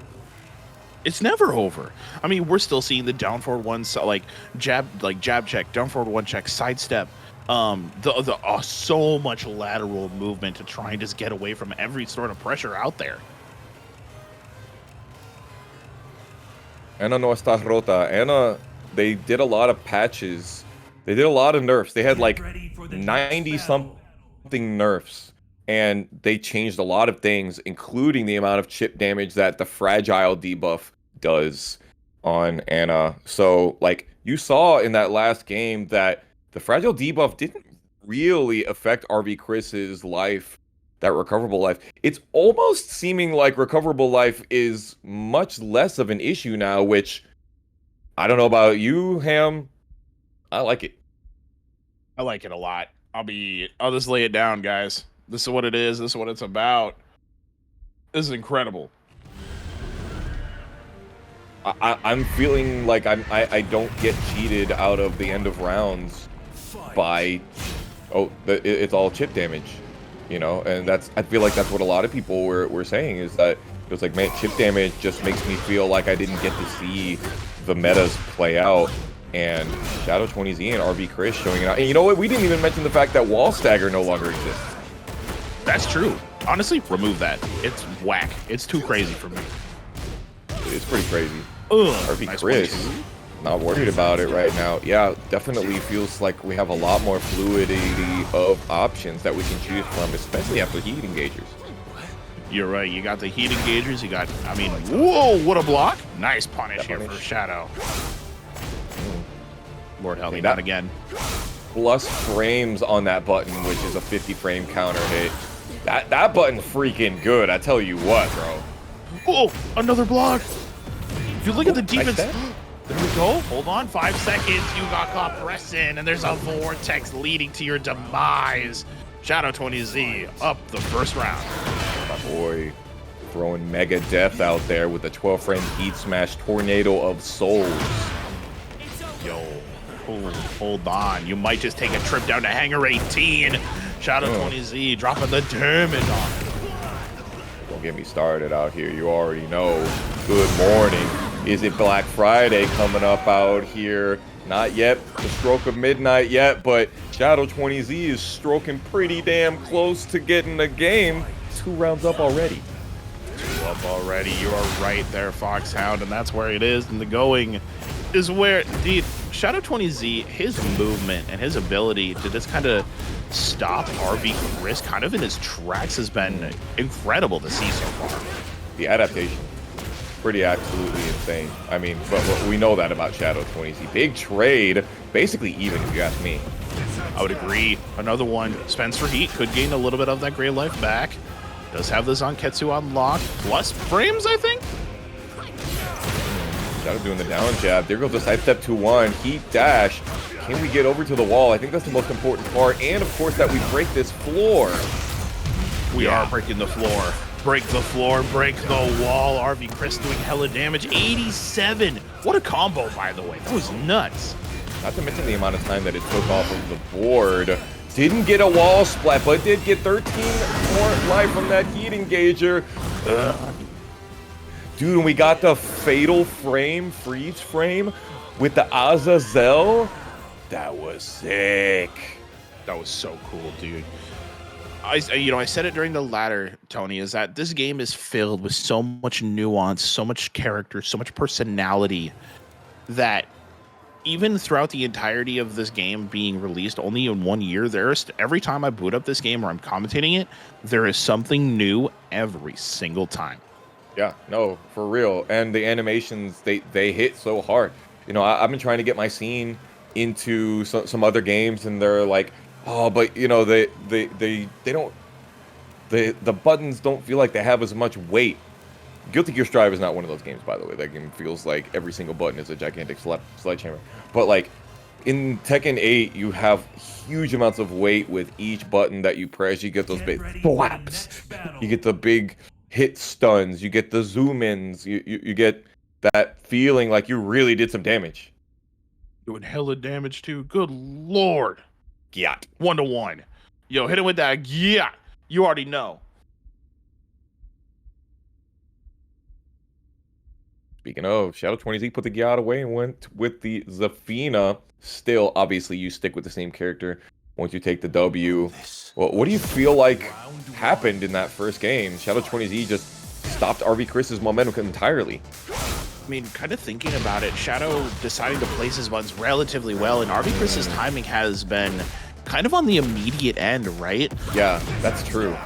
And Shadow's been known, like, we see it throughout his, throughout his entirety of his career as far as the TWT, throughout ParagOnline, throughout honestly every part of Tekken that he's been a part of, is knowing when to pump the brakes and says, hey, hold on, you are as soft as 10, my brother. Eat all this damage. Damn, knowing when to pump it when it's soft is crazy, absolutely. Shadow 20Z, though, getting that gigantic range 3 Punisher, pushing RV Chris's hopes away. That's 4 rounds straight. 4 rounds in a row, you're right. And there it is, right. Okay, I'm sorry. You caught me off guard there for a second. I gotta lock in. Stay cool, stay professional. Oh my god, look at the amount of damage off of this running 293 damage. Lord have mercy. Mercy on me, as you're gonna need a lifeline when you got RV Chris holding you up and pulling you back in. Good block of the low. Yo, another great combo here for Shadow. He's gonna gain a lot of life back too. Yeah, he actually spent a lot of it earlier on. There it is, using that forward 1+2. RV Chris gets a wall standing 1-2 to be able to duck under it. And we are seeing that textbook Shadow 20Z Zafina pressure.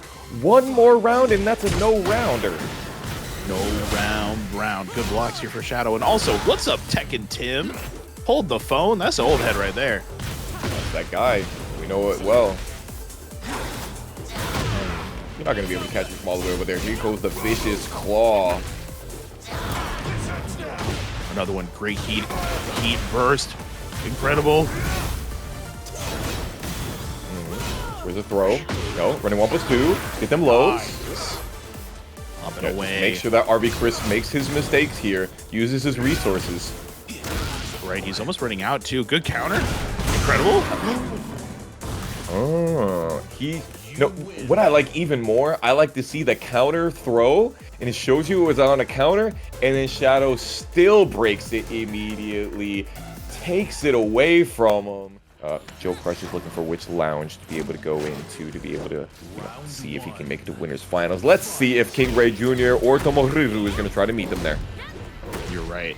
TomoRiru, and honestly, what I really like about a kind of a defensive style TomoRiru is kind of pushing here is that using instant wall rising 4 is incredible. That button's got to be talked about more often, King. Oh yeah, wall standing 4, like King's wall standing 4 is meaty. It is so chunky. It's got its own hit spark, which means it does at least 18 damage for an 11 frame wall standing Punisher. That is a lot. But not quite as much as the damage that we're going to see from KingReyJr. Now, we were talking earlier about how this extra health has been seeing a lot more poke game out of here. I think that we're going to be seeing the antithesis of this in this KingReyJr match. You're right. I mean, we saw the hella damage that KingReyJr is now able to push upon the board as he's continued to win almost every online circuit that we've seen in the past couple weeks. Yeah, no, you're right about that. Bro, that is one that I have not seen at the end of that stream. I've seen many power crushes, I've seen many parries, sabakis, but never a demon slayer just letting it rip in that situation. Help! Not again! Good block of the down 4. Oh, no, but KingRey finding the timing, finding the ways. And yo, Tekken Tim, I used to watch your games back in this early days of Tekken 7. Hearing that come from you, that means a ton. We like that. Appreciate you for giving the love out there. TomoRiru is fighting back heavy after that 32-second perfect that he was on the receiving end of, and I think he wants to give a little of that love back. To the wall. Excuse me. Double sidewalk. Here's the heat smash. Goes for the high. Oh, baby! Nice! Ooh, yeah, pick me up by the legs. Put me on the wall. We like that. We like that. We like that a ton. I mean, giving homing back to Giant Swing. You know what? A secondary king. I'm here for it. Oh boy. It's hype to see Giant Swing. It's a dope ass animation, but let's tone it down here just a little bit. All right, Right. Oh, but KingRey so ready. Oh my God! Down to 1+2 into the Tooth Fairy. Hold on, you need a trip to the dentist because your jawline just got rearranged. Sheesh. Having to rearrange the jawline on your Jaguar Luchador mask is unfortunate, man. I bet that's more expensive than a regular dentist trip. Ugh, that's tough. I mean, yeah, you got to call the veterinarian. This man going. Oh, bro, you think he got that jaguar head like taxidermied? Oh, dog. Imagine the money on that. Oh, no. That would be nasty. That would be sick. Like having an actual hollowed out jaguar head on top of you. That would be so sick. And then you like record the death screams of the jaguar as you hunted it with your bare hands and use that as the like every time you go and beat somebody and you put the thumbs down on them. That would be sick, but it looks like we're not going to get to see that cinema in action. TomoRiru going for the Clive turkey. The turkey, yo, hold on, but this turkey might be dry. Half your life's already gone, dude. Incredible. I'm saying, man, like, there are still some ridiculous amounts of damage that characters can spit out, specifically KingReyJr's Asuka. Not just Asuka, KingReyJr's Asuka. Yeah, that is absolutely correct. Uh-oh. Hold on, Asuka's version of the shooting star press lets it rip, but yo, it tracks to that side, and careful. It is the 6-ring circus? Dude. This character does ridiculous amounts of damage, and even though those big haymakers don't do wall stagger anymore, they're still like plus 17, plus 12, respectively. Like when they have the Nani Augusto, it's just so much still. It's still so oppressive. Nicely down one, or down 1 plus 2. Pardon me. Sorry. Oh, break off the 1 plus 2. Get away from me. But dude, look at the pressure from KingReyJr. He's kind of, I would say, honestly, pioneered a new way to playing Asuka. You're definitely right about that. There's definitely nobody that is doing it like he is on the Asuka playing field. Fergus PK in attendance of that as well. TomoRiru really doing a lot of blocking, and it was working out for him, but he was just too far away, even for back one. Right, I mean, the back one is so crazy, but down forward, decisive down forward 2 for KingReyJr. Do you just know? Damn! Docking? Hachi, my shit. You gotta fight back. Good block, but no punish at all. 44. That's a good start. I can't believe that baby knuckle of a schoolgirl was able to get all the way over there with a heat burst, but TomoRiru finishing it off. Can he finish his plate? There's so much left on the plate, dude. There's so much meat. There's too much protein, but the down 2 is gonna connect. KingReyJr. Beating TomoRiru with that final piece of meat from the plate right there, and whiffing the forward 2. I didn't know that move could whiff. I wasn't aware. Holy moly. Hey, oh, okay. Please, no! Jeez, the pushback on that. Actually, pretty balanced for that move to have that much pushback, because if it does all that chip damage, you know, and plus frames and whatnot, I don't want to have to be on the receiving end of it. He wasn't sure what punish you could get, but they did make the change specifically in Season 2 that spring kicks are more reliably launch punishable. Oh, okay. Maybe minus 14, minus 15, depending on range. But minus 13, I think, is the lowest that it can be now. Interesting. Yeah. It's just as interesting as KingRey. Takes 2-0 over TomoRiru. Here we go. See if we can get it done before the JoeCrush and XO. One. $1. Contribute. PayPal. I'm done. PayPal. All right. JoeCrush versus XO. Slamming it down here. And Joe showing you that the poking game is not over. And XO showing you that Lidia has gotten some huge buffs in this patch as well. In case you all did not take a close look at it, XO Big Balls earned that Twitter name for a reason. I mean, this man's got the whole wave to bring it to the pain.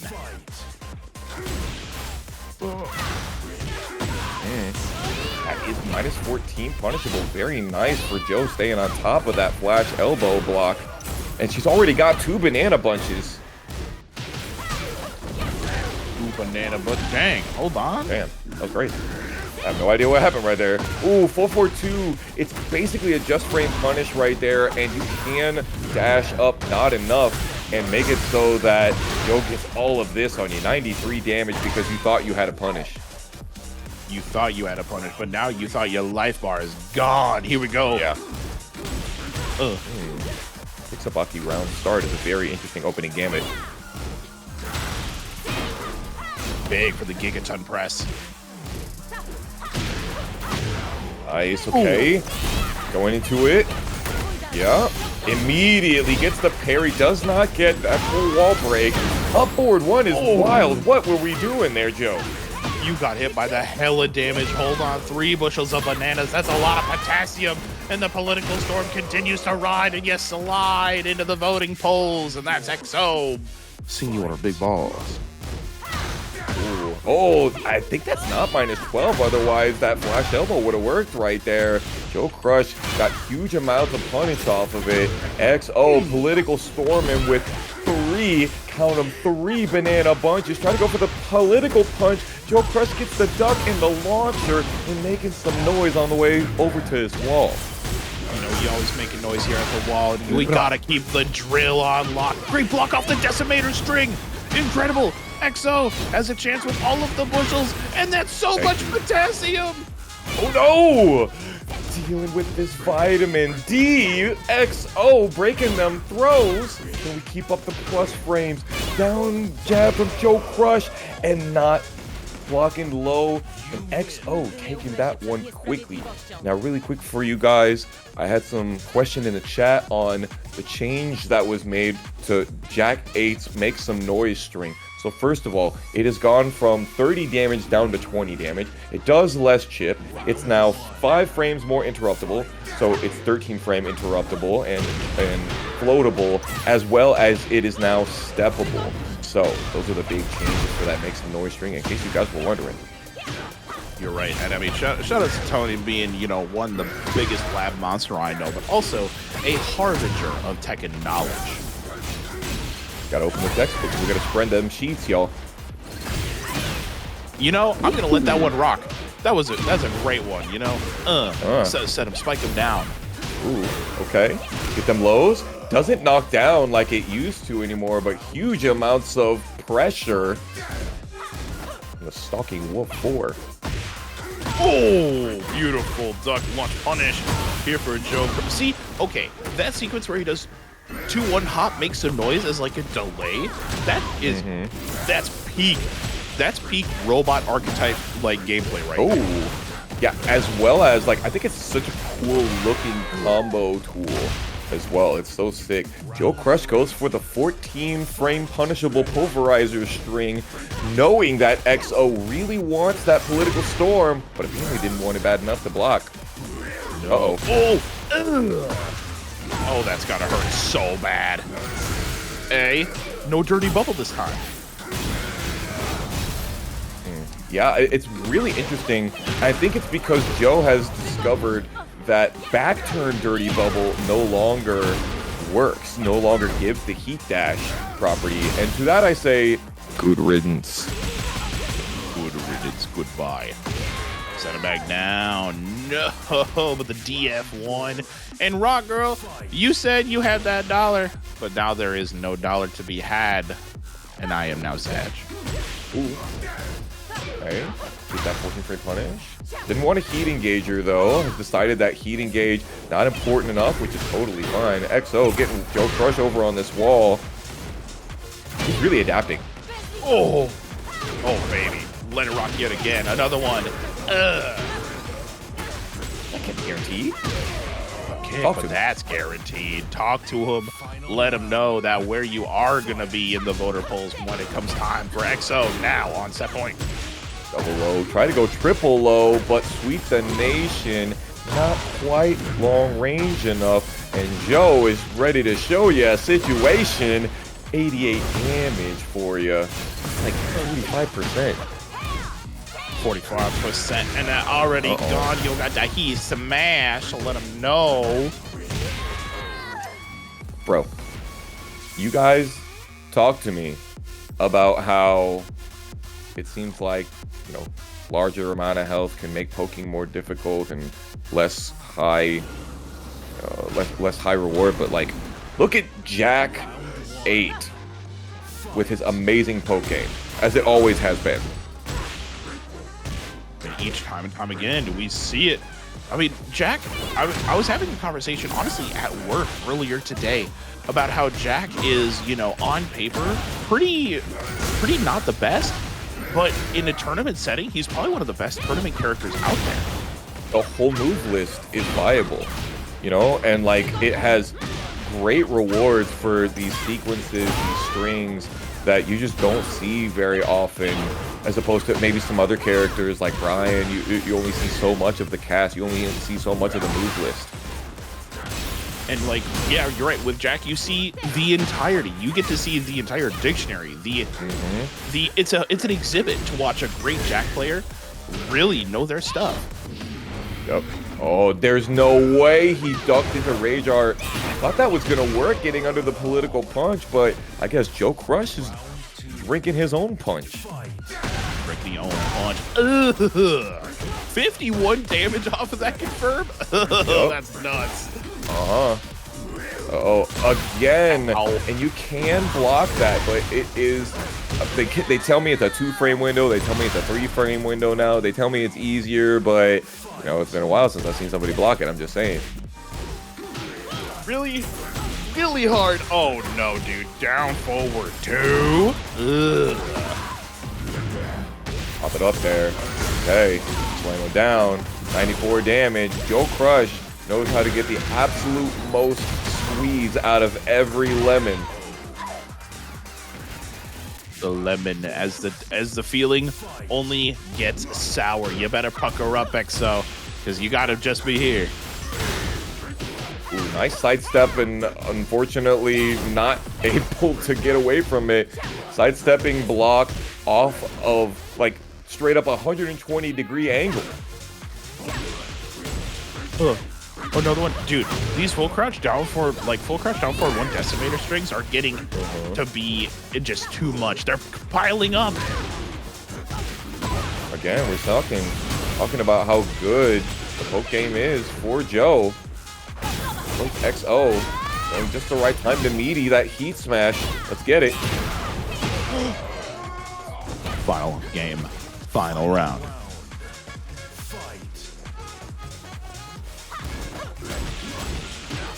What a block! Great punish. The defense on XO, so good. Oh, if you're JoeCrush, I'm livid. I'm pissed. That sucked. That's a damn shame. Oh, the Earth Shaker, the 1+2. JoeCrush playing the Pillow Princess strategy, and it finally working out for him on the Heat Burst into the Tornado. Here we go. Jack 8 wall pressure. Oh my god, the Heat Smash is rocked. He still has Rage too. Oh no. Breaks the 1+2. Get away from me, old man. And that back one has like no range on Jack. Like it just can't get blocked. It's insane. Never mind. I know you're gonna do. He literally let that last hit rip. I cannot believe he didn't do a down jab. I can't believe it. I cannot believe it. XO. One on top of the Frozen Throne, the Lich King, ready to come at you. You know, though, and you already know how Shadow is going to play. It's going to stop TomoRiru right in their tracks, too, using that great, you know, almost stop sign-esque gameplay. Ooh, there's that 4-1+2. It's slamming. Shadow 20Z got TomoRiru against the ropes already, but look how passive TomoRiru can play and then knows exactly when to let it rip. Hey. Going down. Set him up with the third. Break that arm. Hey. Yo, the immediate counter hit throw break. They were ready for it. Shadow ready and always so online. Okay, low blow into the giant swing. The John Classic. This is just round one, everybody. Ooh, the sidestep getting away from the big boot. That's a great way to start game one. The big one, the big boot, no guillotine. Yo, continental elbow, just like breakfast, you get that for free, brother. Ooh, speaking of Continental, that one's heard around the world out here. Tectonic. Ooh. Yo, check the plates though. As you know, the dish would be rattling. Yo, we washing dishes out here. We got the heat up. We gotta destroy all the bacteria. Gotta take the disgustingness out of TomoRiru's game plan. He don't matter. He don't care if he's backing up into the wall. He don't care. Oh, pedigree! He's gonna run at him. Oh my god! TomoRiru set Shadow up to a 50-50, forcing it, and they tech it! Oh my god! Bro, he running the Boston Marathon all the way over there. Lord of mercy. Woohoo! The quickest 5K I've ever seen. Playing defensive, playing back, and yo, shout out to Nelson for the $2.60. You know, making us up to a clean $80 reduce. Nice up 4, 3+4. Perfect opportunity to catch Shadow 20Z, who was crawling on the floor. TomoRiru trying to get Shadow with his back to the wall, but honestly, it seems like map advantage is not the #1 thing on his mind. No, you're right. I mean, granted, yeah, using the map to your advantage can be something so great, but what an interrupt from Shadow! I mean, just kind of using the space, using your placement on the map itself. We've barely seen these guys go towards the wall at all. Wow. You're right, and Tomo's just been backdashing crazy, and Shadow was like, I'm not blocking low. I do not care. You're not going to do a low after this down forward 1. You're not going to delay the down forward 1-2 either. But TomoRiru is really doing well at being able to just weather the storm of Shadow's passive pressure, I would call it. You're right. I would agree with that there. DDT. You know, taking the kind of slow defensive playstyle that Shadow was known for in T7, right? I mean, I've never seen a player lay him out the clock as much as I've seen Shadow 20Z do it, but he does it so methodical and he does it in such a patient way that it makes it so enjoyable to watch. Dang, it's crazy. You only get 25 damage off of that shove into the heat engager. It feels like you get so much more. Oh. Ah. Bro, let's be real here. That is like one of the coolest animations in the whole game. Especially when it does that slow-mo into the freeze frame. It looks so good, dude. Woo! Counter hit, back 1-2. That's a back 12 if you ask me. That's hella damage. Low blow. Check your ankles, lady. Low. 4. Yeah, man. Using the power of the Egyptian god card, the Azazel. Ooh, but TomoRiru turning the heat on, trying to send you straight to hell, but Shadow 20Z say you can get there yourself. Get to yourself. I might send you you might catch a little piece of heaven as you run at him with the high. Heat smash. Uh-oh. DDT! Bro, let me talk to you about that button. Let me just talk to you about that button real quick. That button that happened right before the DDT. Let me talk to you about that button. Hammerlack, if you were to guess how plus on hit that button is, what would you guess? On the what was the move again? You got it. It was the extended Jaguar Sprint 2, if I'm not mistaken. I want to say it's like what, plus 12? 35. Oh, okay. Jaguar Sprint 1, excuse me. Yeah, well, 35. Ugh. So plus 35, and that means I'm sure you can get any move if they decide to press. Exactly, right. It's plus 35 force guard, obviously, but you had to guess the situation. And Shadow 20Z, they got hit with a DDT. Shadow 20Z, though, ready. He's still got that amazing defensive play. Back 1 into this extra damage. Good God. Oh my lord, the heat smash goes crazy. And what's up, chat? There's everybody out there having a grand old time watching some ParagOnline Top Cut.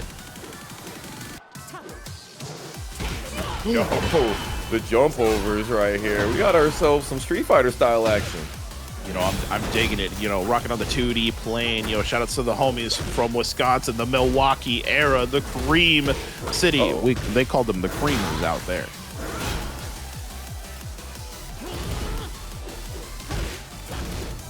no, man. Oh, another one. DDT. Can't be as buttery as what we got out here. Shadow 20Z just doing huge amounts of like nice meaty backdash into sidestep block. So great. And yet another one of these back one with punishes.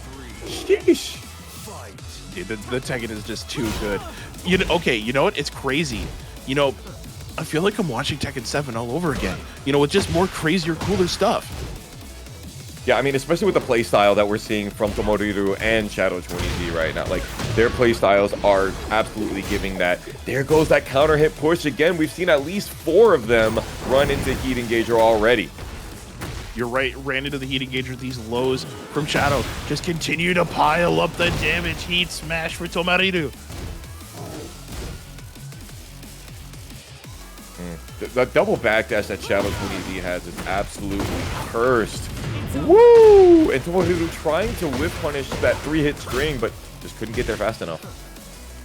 Couldn't do it. 15 seconds left on the clock here, Tony. DF1, good. Tech off the giant swing. Get away from me. Got a TF1 giant swing. That's the classic. Oh no. 3 seconds left on the clock, looking for anything, but with 2 seconds short. That is season 2 for y'all. Shadow 20Z tying it up 1-1. We were talking about some pretty damn big plus frames earlier, but Shadow using that back 1+2, which kind of face plants you from the Scarecrow, that low. It's like, okay, this face plants me, but I can get up immediately. I wonder how blessed that thing is. I'm gonna have to go back to the patch notes. Pretty nasty, whatever it is. Pretty nasty as the way it is. This is incredible what we're seeing out of both of them. Nice low blow. Holy armor.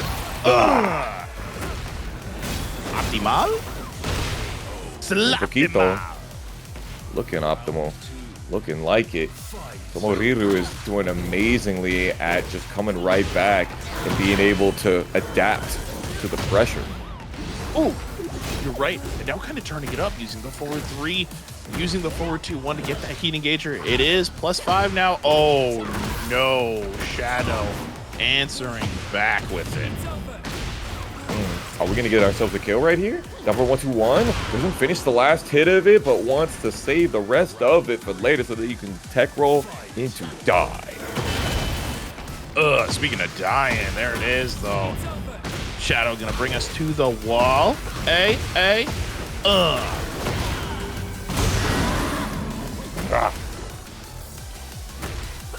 see Shadow 20Z with the butterfly wings right here.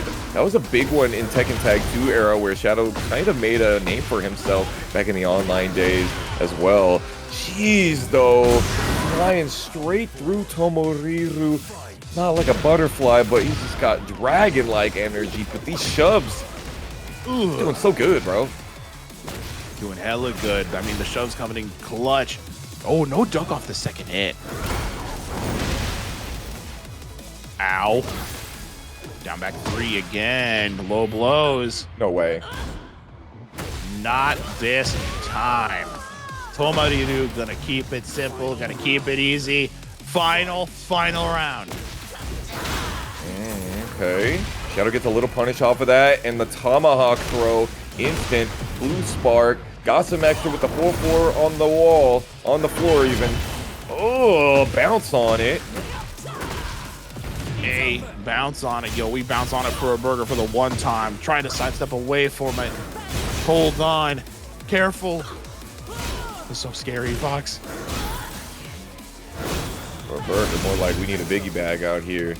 Shadow 20Z putting a combo on him. Look at the gray life TomoRiru had. Could not recover the ash from the rest of that cigarette, and it is extinguished from our bracket by the liquid legend, Shadow 20Z. Deeper into the bracket, deeper into the gauntlet, yo. And KingReyJr, thank you so much for playing, yo. That was incredible. Incredible Clive and incredible King play.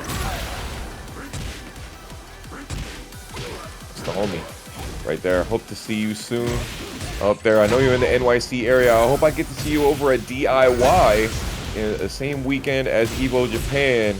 But we got ourselves some high-level Evo-esque action right here for you. JoeCrush versus Peeling, and Joe immediately takes it with a hop-up plasma stomp into what do you think I'm gonna do while standing 4. Now you're through.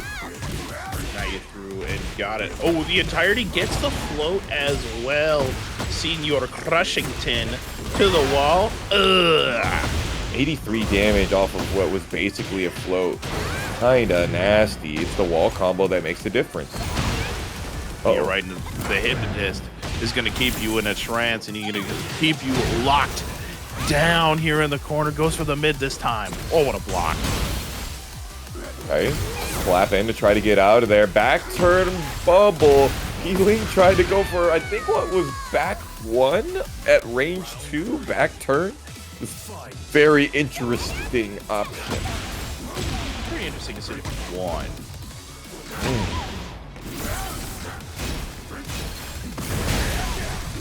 Walk in to do a little bit of realignment just in case Peeling wanted to get away from those quick Gamma Howl options.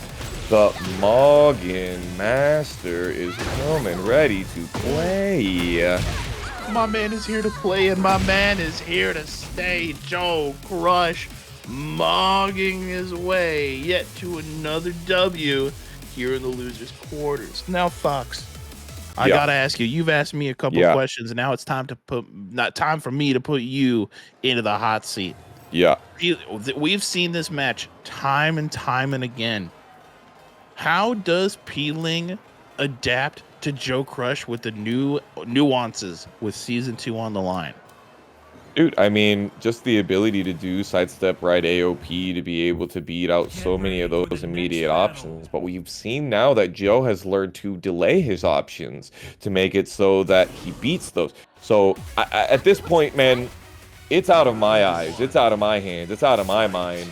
These guys are on a completely different wavelength. It's like watching Goku versus Beerus out here. These are gods we're talking about.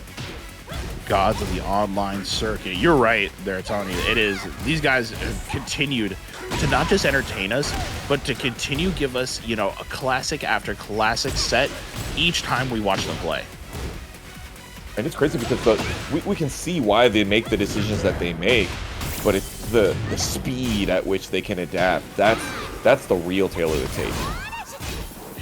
Yo, you might want to rewind that and send it to the flip side because we might need an editor's note as we go. Whoa, what do you mean up and under? Hold on, roll this man up like a burrito because, yo, that was meaty. Yo, bro, there's definitely lots of layers to that one. The fact that he was able to duck that low, but it's not punishable standing. So that's why the Beastman didn't work right there.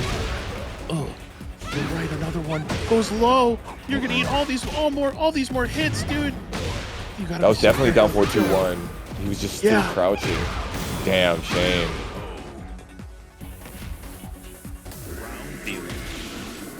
On a whole nother level right now.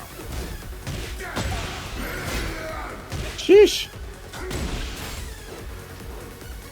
Backing up. Trying not to chase Peeling, but he's got 2 bubbles up, and we were talking earlier. This is what we were talking about. The adaptation is just like we were looking at the last game. We're like, man, how does he adapt to this? And the answer is he does what he does. He does what he needs to do. Continues to play Tekken 8 Season 2 as it looks like he's getting used to it. We're watching him get used to it in real time. He hasn't been showing as much of those cancels, those down 4-2 cancels that the Link player has been showing a lot of when the games started in Season 2. But I think that's just because Joe has really figured it out. I haven't seen it at all yet from Peeling, but maybe he's just decided that meta is for later. It's time, you know, it's maybe later, maybe time to adapt once the sun reaches its highest of points, maybe in the noon hour. Things get really crazy. Upward 4. Yeah, that is a button that is actually amazingly good against AOP. The jack down forward 4. But we haven't seen Joe use it too much lately. Got the heat dash into the combo after the 4-3 guarantee. And now your life is mine. And thank you so much. I'll take that for free. And appreciate you, training mode Net Neo, with a raid party of 19. You are just in time to catch our final first to 2 of the evening. And you know, it has been violent all the way through the night here, Fox. And for everybody that's just joined, welcome. If you guys don't know, the commentary list is down on the bottom right. My name is Hamalak, and I'm joined today by my buddy Foxhound from the Paragon side of the commentary booth. Ooh. Yep, guaranteed, if I'm not mistaken, in that situation. Even if Joe Tech Road, he would have been able to eat that one. Can Joe stay tight? Does get the bubble. Knew that Peeling was going to step right. Ugh. Another throw punish. Peeling, looking to close it, and all the heat has been spent for Joe. He still has Gamma Charge. There's the down 4-2 cancel. I told you he was saving it for later, Ham. I told you he was saving it for later. What did I say? You said to me exactly what you just said. Saves it for later. And you know, when we talk about it, when the sun is at its highest point, these two Cowboys pull the draw, and they are there. And who has the quickest finger? That will be the question that we find out here in game number 3, ladies and gentlemen. Okay, y'all. I know you're out there in chat. I know you have a favorite. You like the Paragon Prime Minister or unsponsored free agent somehow, Princess Ling. I need to hear it. Who you rooting for out there? You got some emotes. You got some fingers to type on. You got some money in the Matcherino. Anything that you want to do, show who you like out here. I need to see it.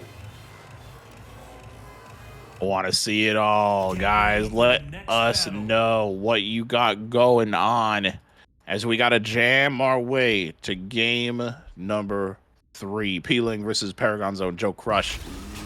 Yeah, Tyrannosaurus. That's what the P in Princess Ling stands for. Round 1. Fight. Spider-Man. Oh, tried to go 1-1 there, jabbing on Xiaoyu when she's back turn. Not even once. Not even once. I'm down for one. I'm hop kicking. I'm orbitaling. Send me help. Yeah. I mean, your down for one probably whiffs still. It does. I'm sad about it. Because it's Ling. Yo, using the Gamma to be able to get out of there, and immediately 25 seconds in, we've already got a floor break. Floor break down we go, and sending it through. Doesn't press, no punish, unfortunate. The low is, that's the thing, Joe's been kind of attacking the ankles all night long, and he's been getting so much mileage from it too. You got to against Ling. That was crazy interaction because she could be that evasive AOP stance at any time. Okay, apparently it still does do the off-axis. You may have lied a little bit on the Twitter. All you need is a tornado under the ReyJr. Perfect. With 2 seconds left to go, ladies and gentlemen. Peeling taking round number 1.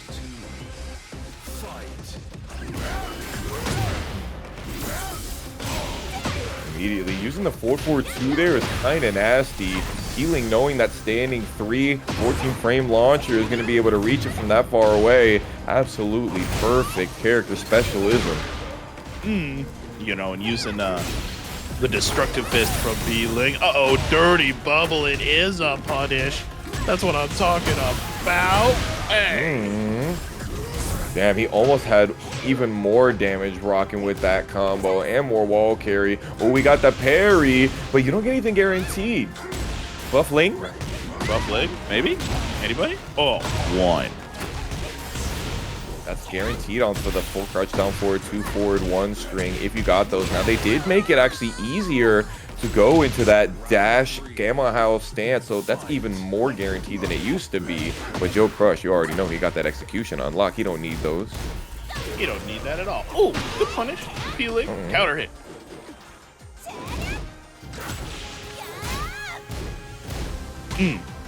More and more, we see JoeCrush trying to adapt these smaller nuances that Peeling's been trying to deliver and put on. Whoa. Onto, oh, what a reset, bro. It's crazy that you can reset in that situation if JoeCrush doesn't hold back or do a tech roll. Ooh, Peeling trying to duck right there, gets slammed down by the double fist. Double fist, KingReyJr only +5 now. Uh-oh. Interesting. Oh my god, I There got it is again. Rage Arts? No. No, couldn't get it. Should he start press? Underneath, they're still alive. Heat smash. You have to run the heat smash. Oh, and the seed planter, it worked! Oh my god! The trees were planted! Somebody call Mr. Beast! There are 2 more trees planted in the earth!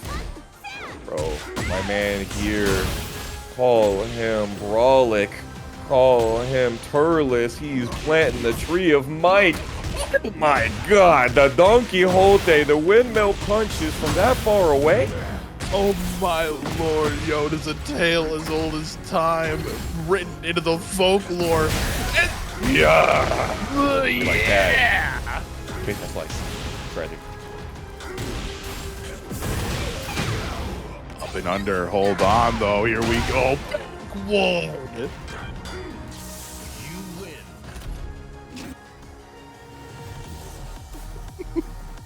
I love me some violence, Tony. I love me some violence. Stop sign. Get out of my face. Hold on. You're pressing on my pressure? And, you know, it's really interesting to me that I'm not seeing enough Paul players in top 8.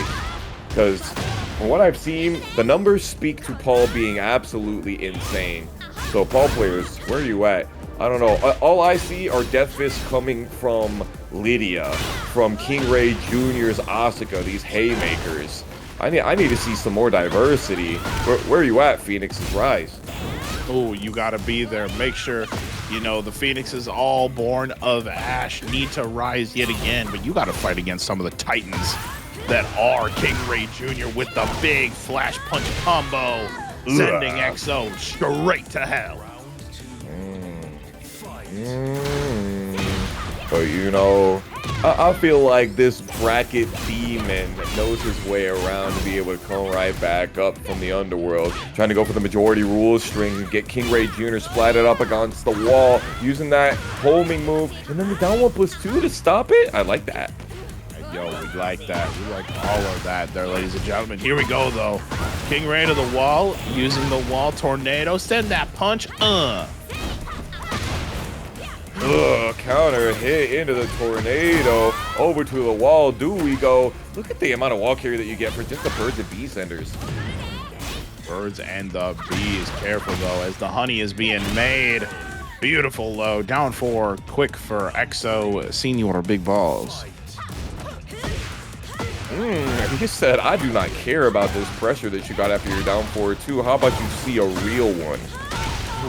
A real DF2. Hachimashi. Oh my lord, have mercy.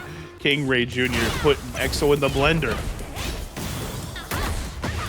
Oh! Got that perfect punch parry into the 38. We like that. With the can into the immediate backbreaker, body shaker, round taker. Ooh, round taker right here. Another one, just continuing to pummel EXO with these highs. Notice that KingReyJr specifically ended that last round without breaking the wall here. Because he wants it. He's trying to get it over and over, but will his hubris fight against him? It just might, but there's the Tsubaki realigned for the wall explosion. Yo, shout out to my man Victor as the 3-ring circus here for KingReyJr striking in, getting a little comedic. Bro, immediate rematch. These guys say, I'm ready for it. Let's keep it going. Uh-oh. Ooh. Oh, no way that got a pickup. That's incredible. To the wall we go. Ugh. That's 103 damage. That's half your life gone. With no heat. Just Yo, somebody upplay this character.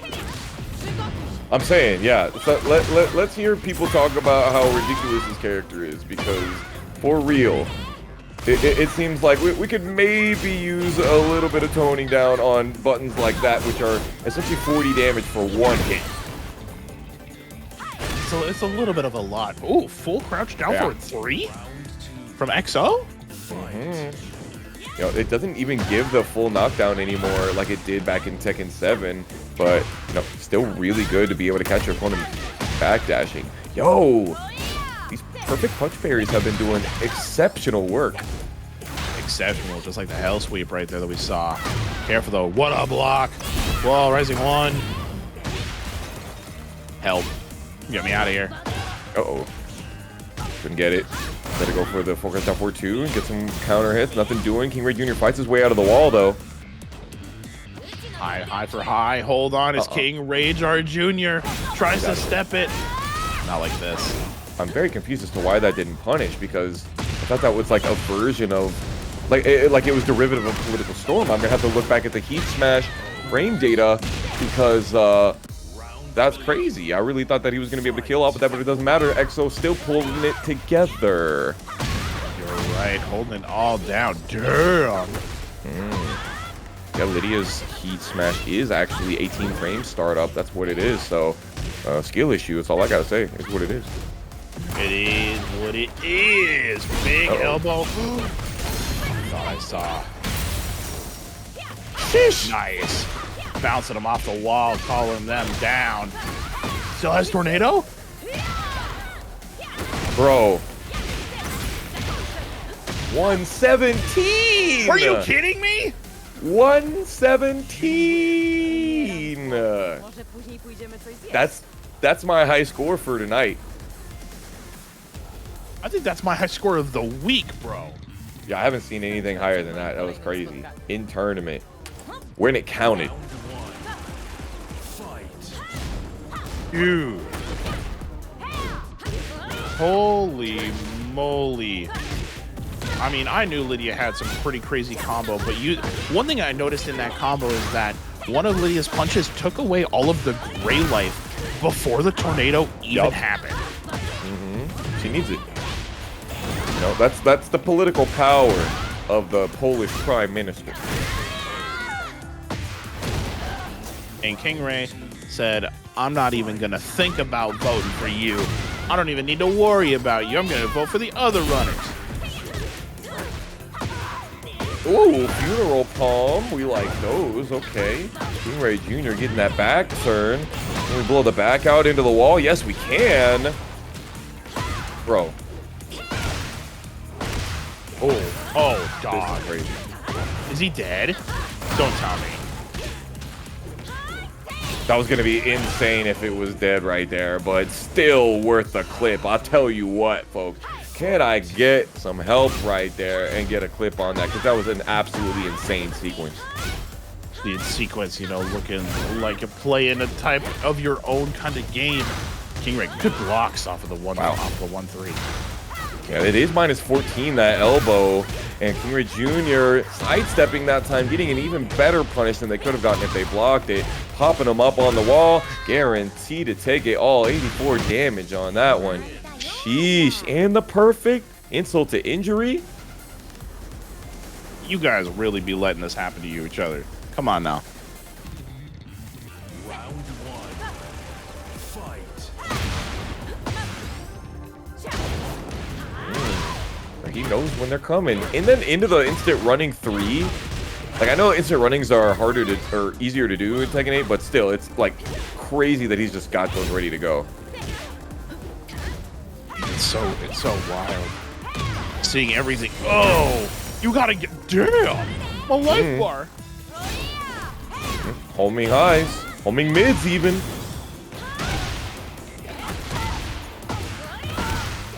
Ugh. Couldn't get the tornado. Far away. Okay. Oh.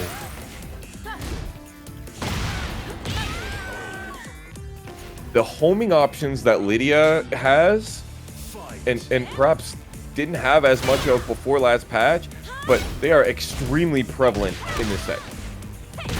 You're right. I mean, it's just so good.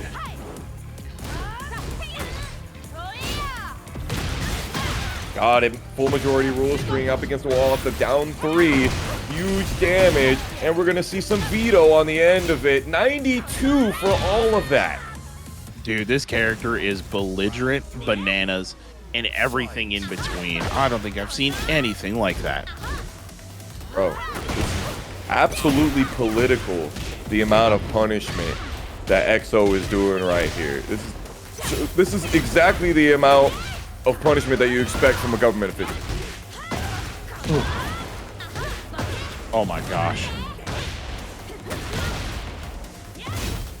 Poor boy, Tekken God, Ling in here, raiding with the 54. Hope you had a good stream, homie. Thanks so much for your play. KingReyJr trying to make it so that we get ourselves a game 4 and nothing more, but I think EXO's got a different plan. Might have a different plan for what it is. It is going to go to a game 5, ladies and gentlemen. And, dude, shout-outs to Pling. Making things happen, increasing the audience size. I think we have reached, for the first time I've seen this, reach numbers of 306 homies in the chat. You like that? That's what I'm talking about. Man, the turn-stealing tools that KingReyJr just has on deck, ready to go at just the right moments. He knows what to do. 50 damage just off of the bouquet. Incredible. No way he's not homing high to start the pressure on. But you got heat smash. But you were in the air. You took so much less damage.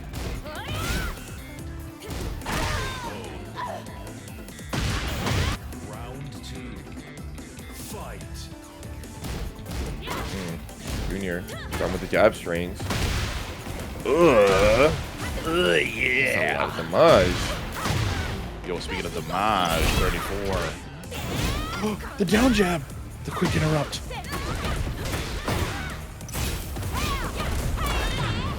Okay, he burst right back. Perfect opportunity. EXO not getting the power crush, the armor crush. There it is. Heat smash to be able to get out of jail.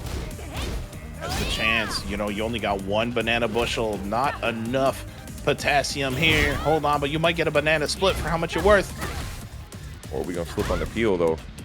KingReyJr trying to show the Sabaki, and it's so difficult to deal with him because he's known for throwing Sabaki into Sabaki. There goes the counter hit, the red tape. Can we get the political punch to do enough damage? It recovered so quickly, he was able to not get killed by the Rage Art. That was crazy.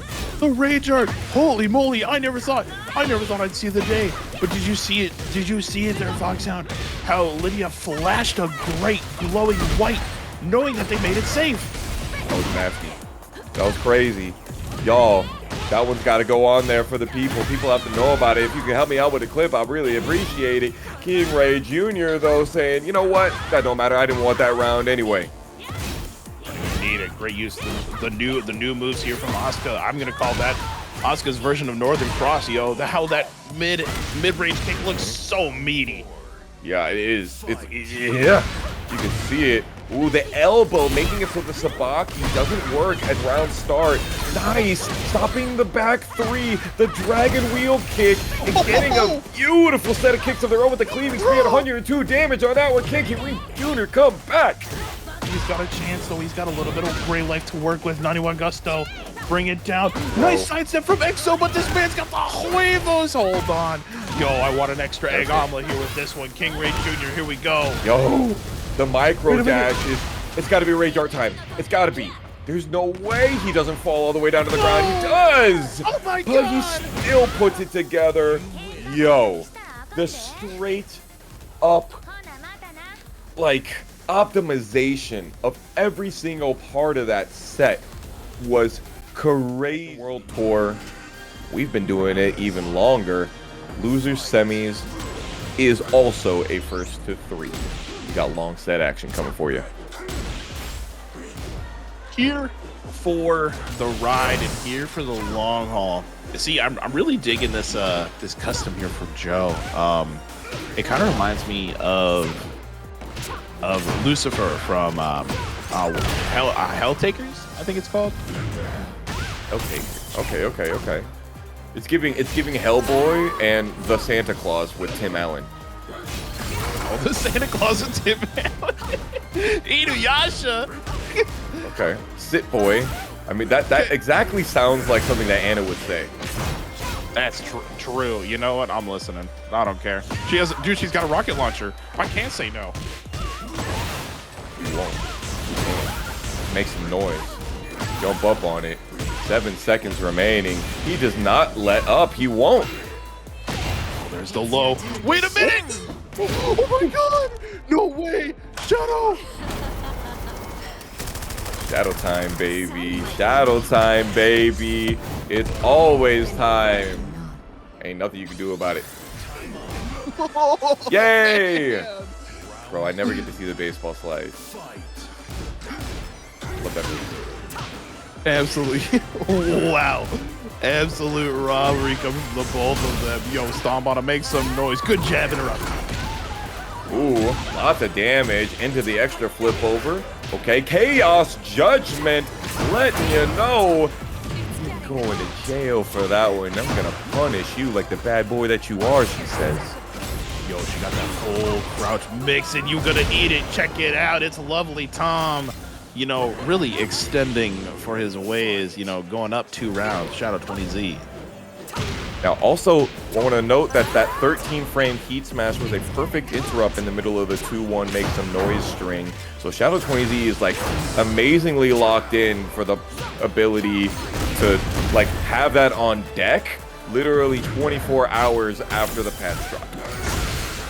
He's got those. He has it unlocked. Tries to sidestep away, but the wall raising 3 gets a great punch. Yeah, 11 frames into Chaos Judgment. It's like really solid. Like, imagine if you had a stance that auto throw breaks and auto low parries, and you just get to enter that stance off of an 11 frame block punish. That's nuts, dude. Yeah. Ugh. Oh, that's too much. That's too much for me. And yeah, Pi, all of these are live, happening right now, live streamed directly to your computer monitor.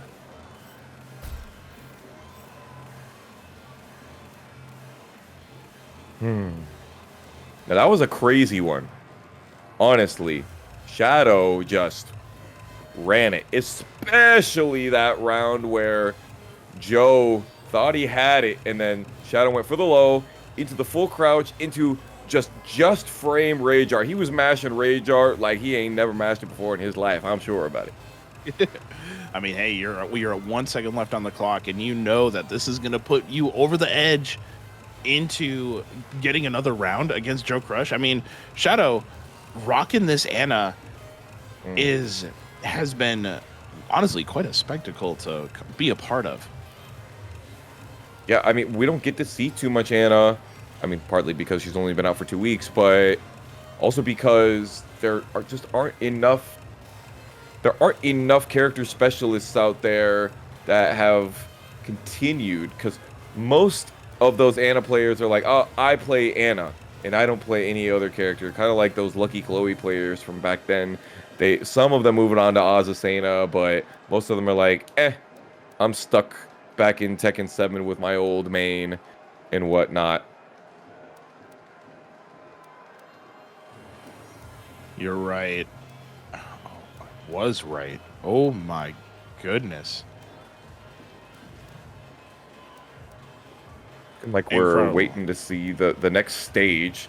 Maybe Joe and Shadow are just trying to, well, Shadow doesn't really custom like that. I mean, he got customs, but he's been rocking the classic with Anna. But I think Joe might be, he's trying to mog in his closet and figure out what the next costume change is going to be. Putting him on ice, honestly. You know, you remember back in the Tekken 7 days, we had a infamous player who would ice you in the lobbies by the name of Jumanji. Ooh. We had to start putting a timer on him. And actually, to his credit, he would figure out what is the time that I'm allowed, and he would put a timer on himself. And honestly, you know, it makes a lot of sense. You know, take a big breather and whatnot. in the middle of the matches and, you know, kind of reset the momentum, reset the mindset of you and your opponent. But here we go, popping right in there into the arena underground. Now, this is where everything changes. However, I think that the bazooka can do really well on this stage. I could see it. I could see it working, but I can also see it like almost being a double-edged sword in a lot of not really good ways. Yeah, it's damned if you do, damned if you don't. You know, definitely don't let yourself be having your back to it. Nice, 4-4-1+2, the Shago Hod, as we like to call it. Bounce on it. Try to keep Shadow at the wall. Succeeding. He's succeeding with the 2. Stuck now. Stuck in the pressure. Good block. Yeah, being able to use those jab strings to make it so those armor moves are neutralized. Oh, true. Stuck now. Nice. 2-1. Let's it rip. Make some noise.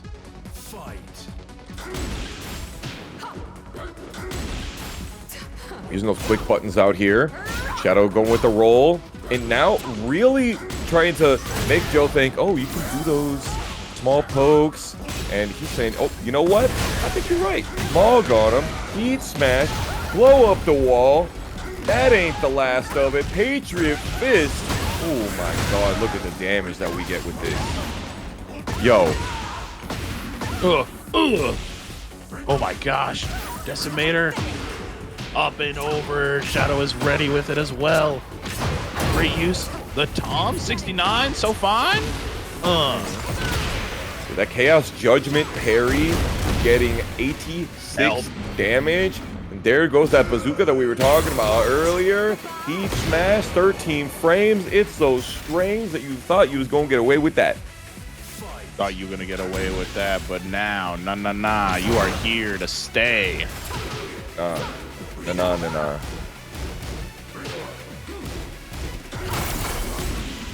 Whoa. Way too far away for Nina to get a punish on. Shadow knew it. Nina, you got the wrong sister here. Did I say Nina? My bad. That's all right. It's all good. It's all good. They Williams. They both Williams in one. It's all pretty to me. It is pretty ladies. Bouncing. Oh, the bazooka. Getting that pushback and making Shadow 20Z's opponent just stick to that wall. But Joe don't care. He backdash into it. Backdash into it. No, tech off the throw. And now the fragile debuff is gone. Oh, that knocks down on counter hit. Step on me. And yes, this right here, launch punishable on hit. But if it's the last hits of the round, what do you have to lose? You got a lot to lose. Ooh, we got none to lose with that booty, though. QCF1 there. Ooh, I like that. Shadow whipping the first hit, delaying the second hit to try to get that extra knockdown. This has got some mind games going on right now. Mind games for damn sure. You know, I thought I could only be down bad for Street Fighter's Marissa, but sweet mother of mercy, you're gonna keep me locked down here. Oh, big whiff. JoeCrush not quick enough to be able to get it. Keeps on that pressure. And then the Chaos Judgment once again. Now the last time we saw an 86 damage combo from this. And that's not quite enough to be able to complete the rest of Joe's life bar. But we have Rage and Heat. It could definitely do huge damage regardless. 98 damage it did. Yo, you're stuck now. Wait a minute. What a comeback. A snowball even. The snowball turned into an avalanche. Shadow 20Z 1 round away from eliminating JoeCrush. Yo, he's ready with those Chaos Judgments. And this is one of the things, right? Just because Jack is so strong with those quick pokes, it makes the Chaos Judgment stance much better because they're more apt to throw them. 65 damage. Oh my god. You're dead. Goodbye. Oh, wait a minute. I lied. Get up more. Stays alive here. The quickest of quick lows. Shadow 20Z. 2-0 right now. Let me hear you, chat. What are you feeling about these You feeling like Anna's got some crazy amounts of damage, that Anna has crazy options? You feeling like Anna's playing Tekken 8 or is she playing Tekken 7? Ooh. Holy mother of mercy, you are now stuck. You are now fragile. Ooh, Joe is not letting up. I think he's waiting for that Chaos Judgment stance again, waiting for Shadow to, like, expect a low and then just kill him for it.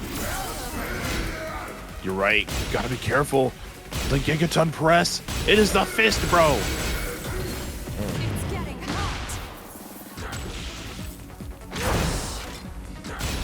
Shadow really baiting Joe to come at him. There you go. But that's not all of it. You have to put in some more effort. There it is, though. It's risky to throw lows at this character now. It's terrifying. You gotta deal with the Chaos Judgment as she could Chaos Control the weight to your entire health bar. 21 plus 2 to Shadow with the back to the wall again. Big counter hit. No guarantee off of the hammer chance. But look at how he was able to fight his way out. You're right. Finding your way out, and you're stuck kind of in the mid-screen here. Oh, God. Careful.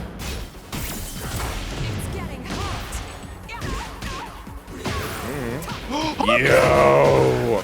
He's like, I'm not even going to use my Chaos Judgment. I'm not even going to wait for the low. But damn, dropping that is unfortunate. Yo. The tornado off the full crouch sweep. Make a grown man weep the amount of damage that Shadow's doing out here. Fragile though, but the heat smash with the punish.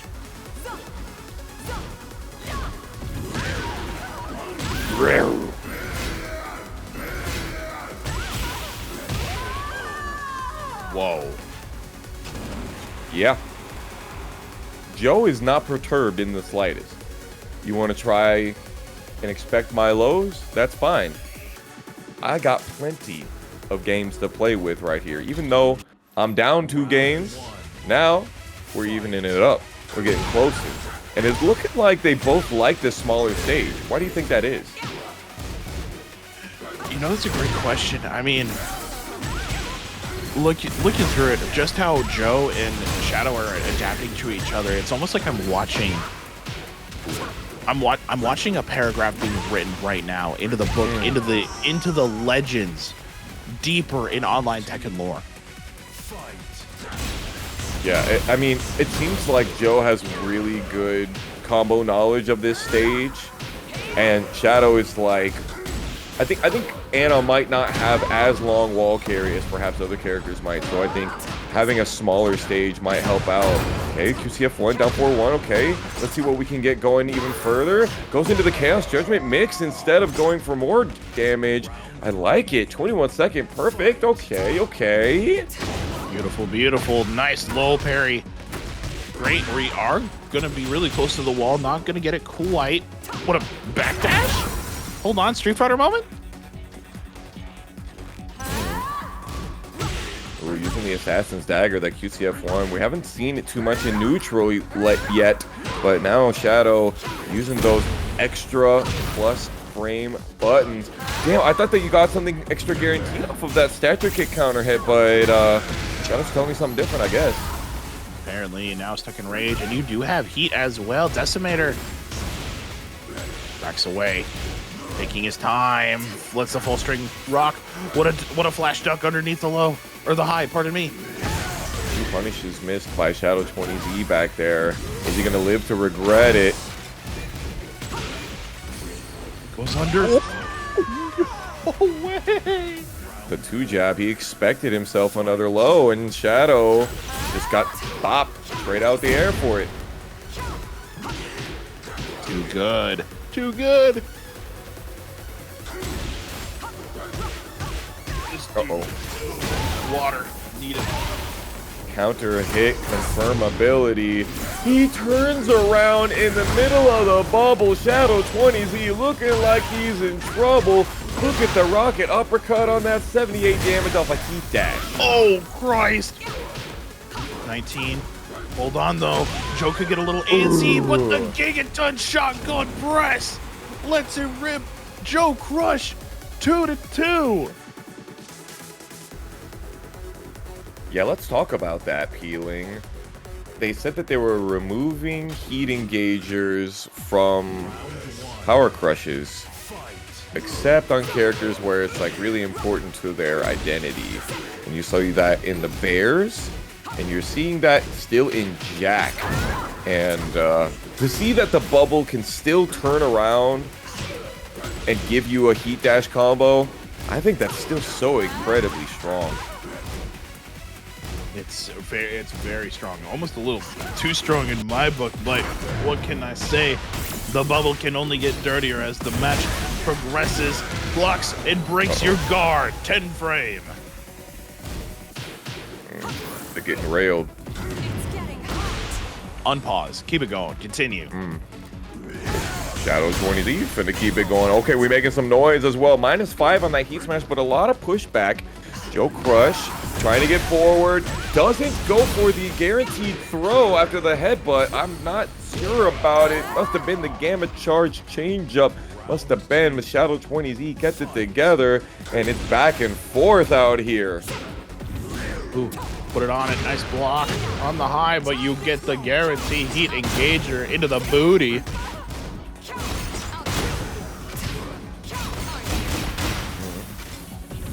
Still a decent amount of chip damage, to be sure. That is a lot, but now you JoeCrush. Look at how much health Joe is regaining, dude. That's insane. And then uses the heat dash to get even more. Still got the Gamma Charge. Still has opportunities to use those powered up versions of the move. Back to charge.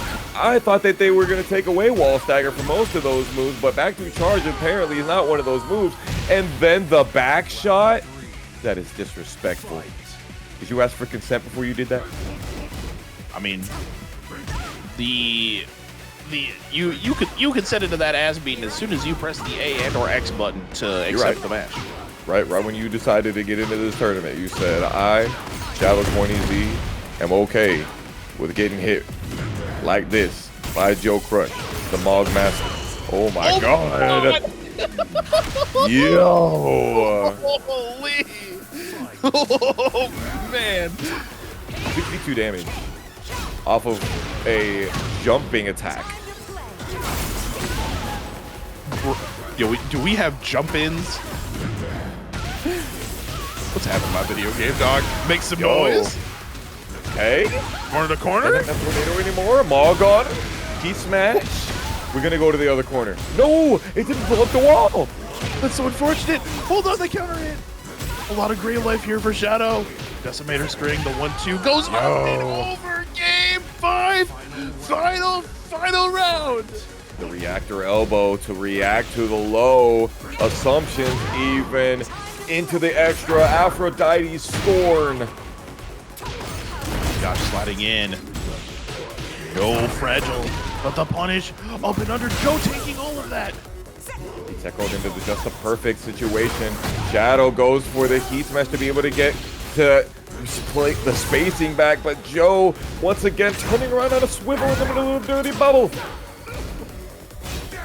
Up and under, it goes low. Dude, the matches are too good. I can't, the demons in my body are trying to escape me. He was able to get up in time to block that. It's so difficult to be able to do unless JoeCrush had a little miss of execution. But there it is, the 4-forward 1+2, 1+2, the Shago Hod, extra double hug, only 13 frames spacing in the middle of it. If you blocked the first hit, which you didn't, Anna Williams struck him down.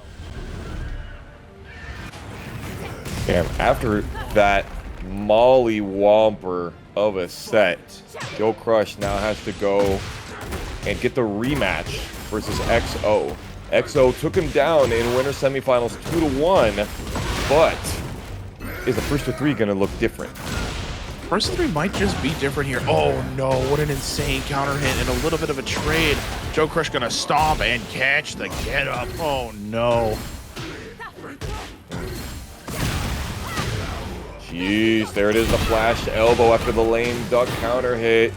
Huge. Look at the comeback. Like 3 interactions. 3, and now SAT. Yo, make sure those scores are high. You know, for how, okay, I'm not gonna say that. If I see another combo over 117 damage, I'll put $25 in the pot. That would be insane. I mean, and it was XO that gave it to us, right? Or was it Joe? I think it was XO. It was XO. Yeah. And especially with that basically unscaled damage. Yeah. Yeah, we like that. See that? Button up a champion. See that? Stomp up a champion. See that? Another string of a champion. Gets a float. JoeCrush. Can spin the heat through it. Dude, okay. This JoeCrush is doing anime combos, doing purposely with buttons into bigger damage. Like, yeah, that's some anime type shit. I'm just gonna say it. We saw it too much back in the old days with the Jin combo. He'd hit 1-2-4, he whipped the 1-2, and then hit the 4 to be able to get that extra screw in the middle of it. And that was back in Tekken 7 days. And, you know, you see that a little bit in Claudio as well. So you see that quite a bit in the Tekken area, but it is feeling quite anime. And twice in a row, we have seen Joe go for the guard break high while he's in heat, and XO was like, bro, I know what you want. Stop it. Stop it. Look at all the gray life. Look at all the chip, dude. That's over 100 chip. I would have to say, I watched Joe go from like 3/4 of his heat to no heat, just from blocking what Lidia has. Holy mother of pearl, the golden bananas. Hey, give me another one. 81 damage in the open is a lot of damage. Oh, this is gonna hurt. Sweet mercy. Another 81 just with the wall. 81. 162 damage off of 2 combos. Wow. That would have been an almost 2-touch sequence in Season 1. Yeah, would have been very, very close to it. 81% in here. XO is just taking a beating off of these pokes. All of that was standing damage. Standing damage immediately to your life bar and immediately to your mental. Dude, Tony, after getting hit and chipped down like that, yeah. I mean, yeah, we have, you know, so much more life to work with, and the poke game is even better than ever now, honestly. How would your mental be after getting chipped down from 200 HP? Well, I mean, straight up the round before that, you lost 160 damage off of 2 combos. And then you had time after time, interaction after interaction off of those pokes, and you guessed wrong every single one of them. And then you have to get perfected the round after that. This is tough, brother. I mean, Joe really putting on a show, putting on that work, being the heel of tonight. Yo, WrestleMania is starting on Saturday for y'all out there who love to watch some professional wrestling out there. We're starting a little early out here. We got heels of our scene. Dirty Bubble gets no health back because there is no recoverable health. But here we go. Here it starts. He's in heat. Gets the down 4-2, but misses the 2-1 clap opportunity. Can't be clapping on him. No noise to be had and no noise to be made. Hey, good punish. Punishable? What you doing on that? What the hell? The poke game, the down forward ones from Joe counter hit. Yo, the spacing and the timing on that one. XO said, I'm running into you, I'm running into you. No, I'm not going low. I know you will, though. Here come that low parry. Low parry looking too good. Damn. It seems like Lidia doesn't have a lot of, like, wall carry, though, when it comes to her low parry combos. You're right. Another one. Up and over. I mean, Lydia's low parry combos, they don't have a lot of, not a lot of wall carry, but the damage is still, like, I would say quite, like, pretty decent in terms of low parry damage. Yeah, I mean, I feel like if you have heat and you have the ability to get that, like, spike into the extra damage, that's something. But in Tekken, really, you need wall carry. You do. You need so much of it, too. 10 seconds, what a parry! Tried it again and got the heat dash off of it. Yo, going for the down back one, but remember, back one from XO, from Lidia, is +2 on block. And down back one does not start up, high crush. Right. Another one. Ugh, shotgun press. Up and over, just frame. Finds it through and through the kitchen sink. Yes, sir. Oh, can XO bring it back right here. Birds and Beast, Blue Spark. Yo, into the classic. XO. Senor Big Balls. Senor Big Balls. XO, the demon. Hugs and kisses. Oh, another great counter hit for Joe. Oh my lord. Yo, Ballerina, step on this man. Hold on, you gotta show us the entire dance. Great armor move. Perfect positioning. Perfect punish. What are we looking at with the numbers right here? Look at the poking. You know, you say this is more poking that we've seen in forever, but I really feel like it's Jack that's doing that. Oh, misses the rocket kick follow up, but keeps it together though. Like, Jack's playstyle is poking to a T, but I feel like XO is doing a lot more of the, like, just getting huge momentum off these single interactions. I mean, I would agree with you there, Foxhound, is that seeing how XO is like deciding to press on offense in terms of like letting bigger buttons fly. Oh my god, it whiffed. Yo. Nice. Being able to punish the double fister. Pretty difficult for Lidia, the political sister, but XO doing a really good job of it. Great one. Ugh, tries to armor through. Just kind of waiting, taking their time. Forward two. Punish? Look at point. Far away. Joe's ducking. Tries to go for the programmed uppercut. Nothing doing in XO. He's got Joe on the ropes. But he's like Muhammad Ali out there. You know how to rope a dope. Rope a dope and put him on up. Ugh. Damn. He missed his dash on that rocket uppercut. That was going to be game. Goes to it. Oh my god. That was an absolute tirade. Lightning storm, political style from XO. Incredible. Oh my gosh. Uh-oh.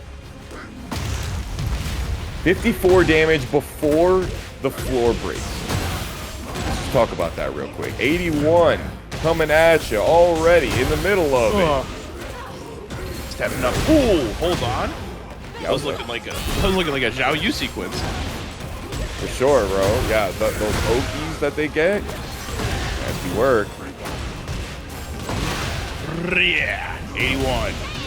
Good block. You have a year and a half to get that punish. Sets him down. Spike him. 42 to 72.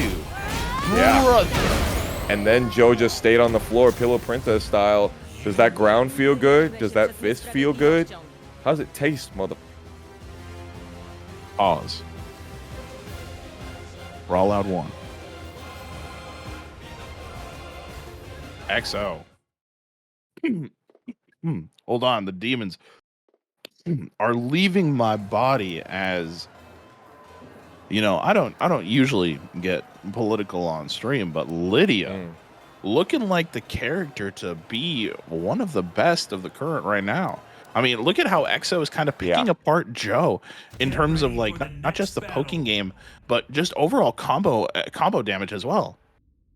Let's again, people are like, oh, you know, Jack, Paul, even Lars, very strong characters, but not enough Lidia representation to be able to get eyes on it And I think you guys are seeing what a lot of us looked at when we saw the patch notes for Season 2. We were like, Lidia gets what?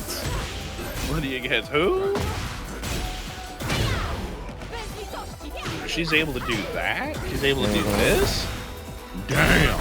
Yeah, and it's easier to show you, as XO really is doing. But Joe, he's got those really quick buttons, those easy challenges, easy, operative term right here. But Joe, just knowing exactly when to challenge and exactly how to optimize. Now, I want to say here, XO did win winter semis 2-1. So we're basically in a canon event right now. However, JoeCrush is a different animal in a first to 3. You're right. I mean, we love to watch these guys, adapt and play up against each other. But if you were to put these two in a deathmatch scenario, first to 10 style, like, who would you have coming out on top? Me, for getting the chance to watch it, bro. Like, honestly, I think everybody wins in that scenario. I do think I haven't gotten a chance to see either of these players in long sets. I think the versatility of both characters' movesets are super deep. Could be difficult. Could be difficult. You are correct. Ooh. Tony, maybe something we could cook up yet again. No way. JoeCrush lets it rip, and you don't even need the hop kick or the 3-2. XO with another round on the board. Solid. Putting our heads in the sand out here.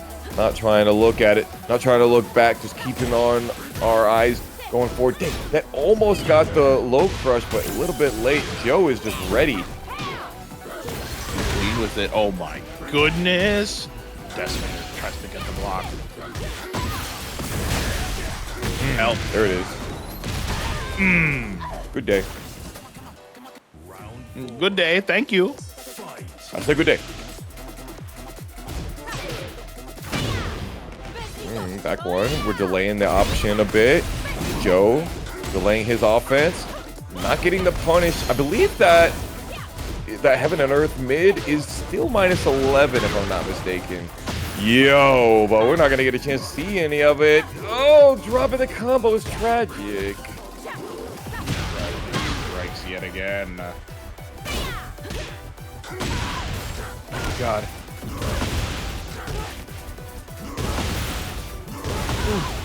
No! What did I just watch?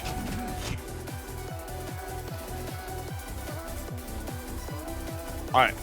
Huh? Dude, if I was on the receiving end of that, I'd probably take a minute and go to the edge of the stage as well. KingReyJr says, why can't he do that? Let's evaluate for a moment, right? So in the patch notes, they said that there were some situations where if you're at the wall, you can't quick back roll. You can't wake up backwards easily. And we thought that was the change, right? Where like you get hit by the seed planner, he hits down 2, which is like the down jab, and it keeps you on the floor. We thought that was going to be the change, but it looks to be that that's not what the change was. So he still to continue doing that amazing Oki of his, and now already starting with the Volcano Blaster. Look at the damage. Too good right now. The one. Careful. Oh, brother. Dude, hey. Give me another big combo to the wall.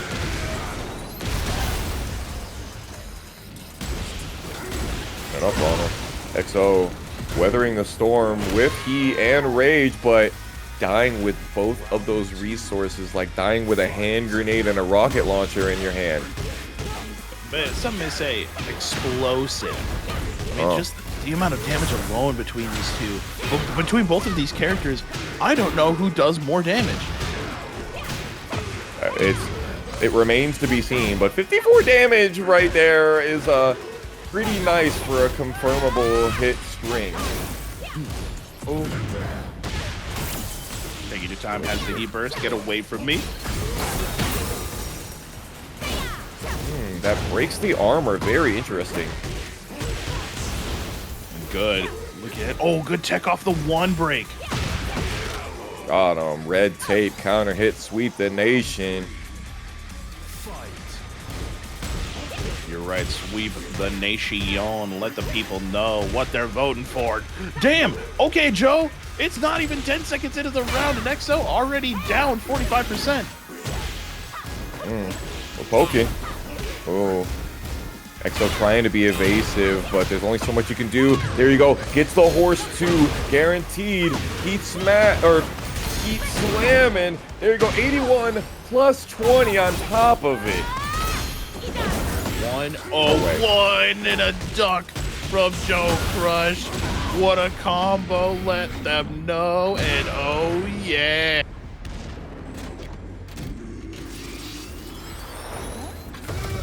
Getting railed at the end of the combo is unfortunate with the Rage Art, and that is 1 round away. Grand Finals point here for JoeCrush.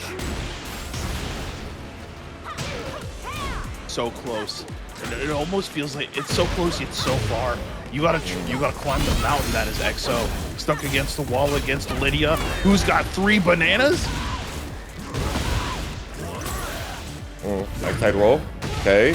Tries to go for the low, but was just a little bit too slow on it. Here we go, sweeping. Got to keep the pressure going. And basically can't even use those banana bunches anymore.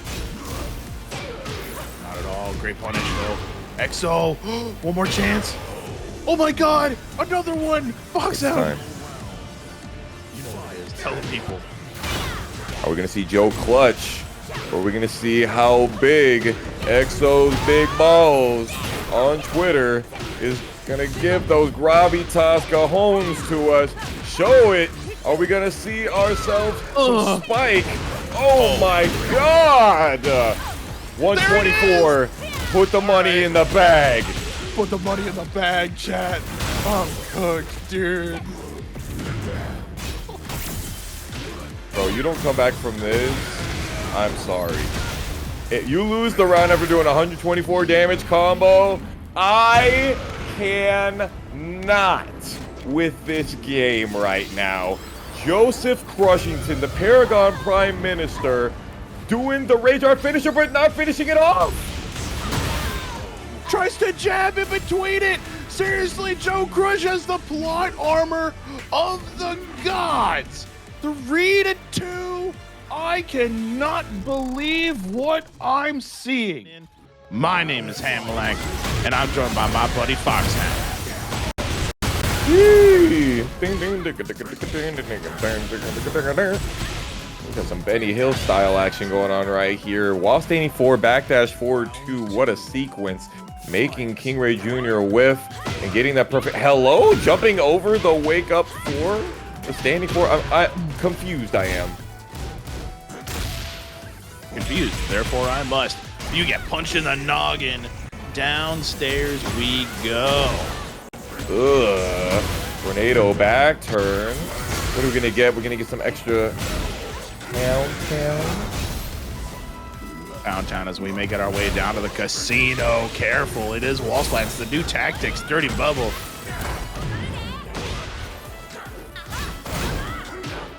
4-1-2. Yeah. KingReyJr. Continuing the pressure. Heat smash. Thank God that doesn't break the glass. Uh-oh. Oh, not like this. Potential max damage here for KingReyJr. to take out JoeCrush. This is just round 2, baby. We got round after round to go. Immediately down 4-2. Hey, what do you know? That's the opening gambit. Slam it down. Wow. I can't believe that throw whiffed him. I can't believe it either, yo, but I gotta give big shout outs to Michael Dude for $30 with a direct contribution. We're now at 155. Go shout out to our boy regular size Majin out there in the chat as well. KingReyJr. getting this great punish off of the 4-4-1+2. Ducky. Joe stomping. Putting the boots down. Another way. Big plus frames tries to go for it. But JoeCrush, another round to his name. Okay, up forward 1-2 is the button that KingReyJr. has been looking for. Just spent it 3 times already in the round. Got the wall splat off it there. Ugh. I'm trying to take a sip of water as this combo happens. I had enough time to take a sip, put it down, and continue to speak about it. Damn. Bro, I know you're not thirsty for good games out here. Yo! 47. Dropping the combo. Oh, it was planned. Planned all along. Make some noise, yo. Chat, get loud as we go coast to coast. Beast Coast. KingReyJr. showing you what it's like in Jacksonville, Florida. Send it home. Send it up in the handle. Holy moly. But JoeCrush got a handle of this combo. Yeah, handle this. Handle my light work. 29 damage. Doesn't seem like a lot for a seed planner, but Joe feels like it's pretty good for him. You run up into the Shadow Hog. Still got Tornado. Oh, he's got it. Heat, brother. Nice. Good use of the down 1+2. Opens up the Tooth Fairy. But JoeCrush sending it home yet again with 20 seconds left on the clock. 1-0 from the loser side. Y'all, I would just like to say, for all of our first to 3 sets so far, we have had 5 games. I'm just saying. You're not wrong, Tony. You are not wrong. So you guys better strap in, because I'm strapped in. Are you guys locked in? Get ready for the next battle. I'm locked in. Coliseum of Fate. Big stage.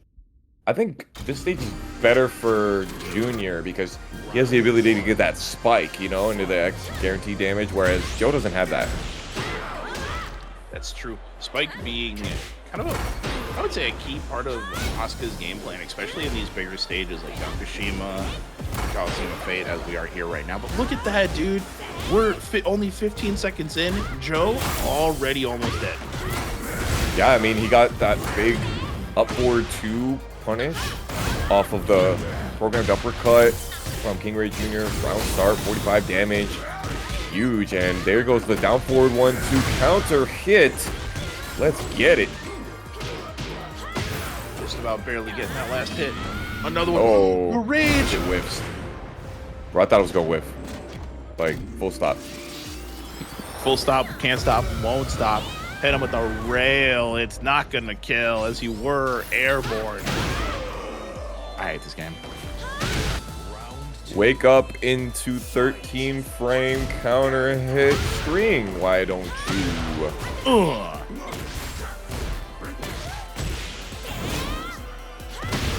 Another one. Oh! It doesn't give a combo counter on it, but it seems like you can't get a while out of it.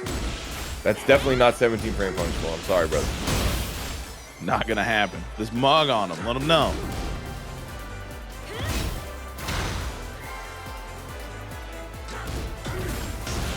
Bro, this is giving... So we've got the Mace Windu custom, right? And it's giving me feelings of, like, you know, all the crowd, the arena, the Coliseum. It's giving Attack of the Clones. Oh, so true, though.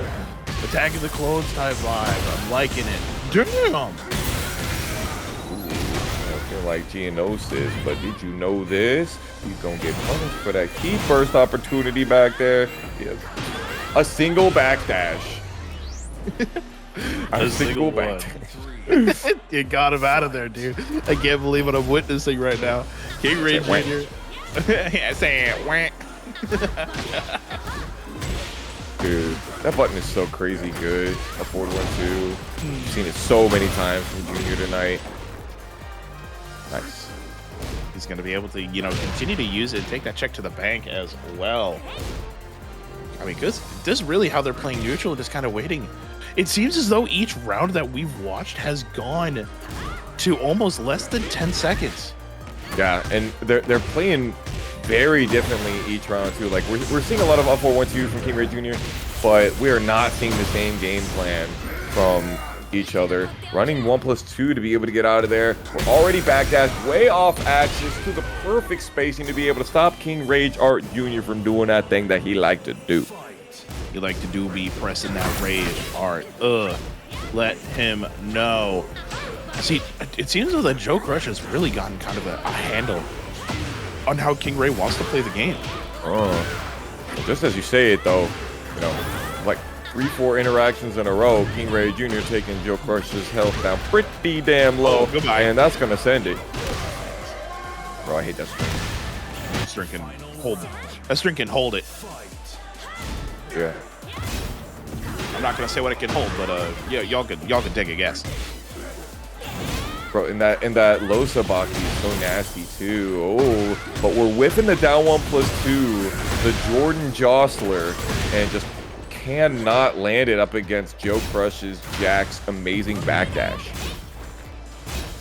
Backdash is too strong, and I mean, really kind of just how Joe decides to play defense as well, right? His movement is so key. Yeah, he's on the big body, but he still is able to move around like he's, you know, playing Lili. Yeah, like he's playing old school Kunimitsu even. I know you know how to tech roll and sidestep. JoeCrush doing his homework out there. That's gonna do it with the SAT perfect 1600. Gonna finish it expeditiously. Are we gonna finally get ourselves a 3-0 set? For the first time in forever, it may feel like we are there. KingRey has to come up with some kind of crazy adaptations, or we might just see a really quick reset. Chat, I don't want to know what you're thinking right here, man. You thinking that Joe has got it in the bag? You thinking that Junior is going to be able to adapt right back? I don't know. It is really crazy to see 3-2 set, 3-2 set, 3-2 set, and then for this set to go the way it has been. Because let's not forget, you know, Joe has been on a loser's run Throughout this entire round, too. I mean, he's coming off the back foot, right? And doing... He's literally doing everything that he can, using almost every move in the move list. Jack has, I believe, what, 108 moves in his move list? I want to say somewhere around that. Do not quote me on that one, brother. I know a lot of numbers. I don't know that one. But he's used, I would say, over half of Jack's moves alone. Oh, yeah. Absolutely. 100%. Okay, nice one from the Enchanted Circle right there. Oh, and we're sidestepping. See, guys, we're playing patch 2.0.00.02. Ooh, what a great option to be able to beat the dirty bubble, the can because it starts with a low, it will counter hit and still launch. Hey, it's still launch. Oh, dude, your entire noggin, the Crondolium. Sweet hell, do you die? Yo. 106 damage just on the combo.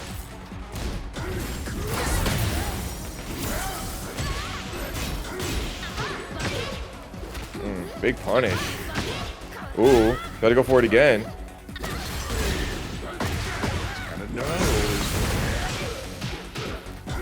Oh, I really wish we had seen a better finisher right there. After the duck, JoeCrush jumping on it, bouncing forward, making some noise.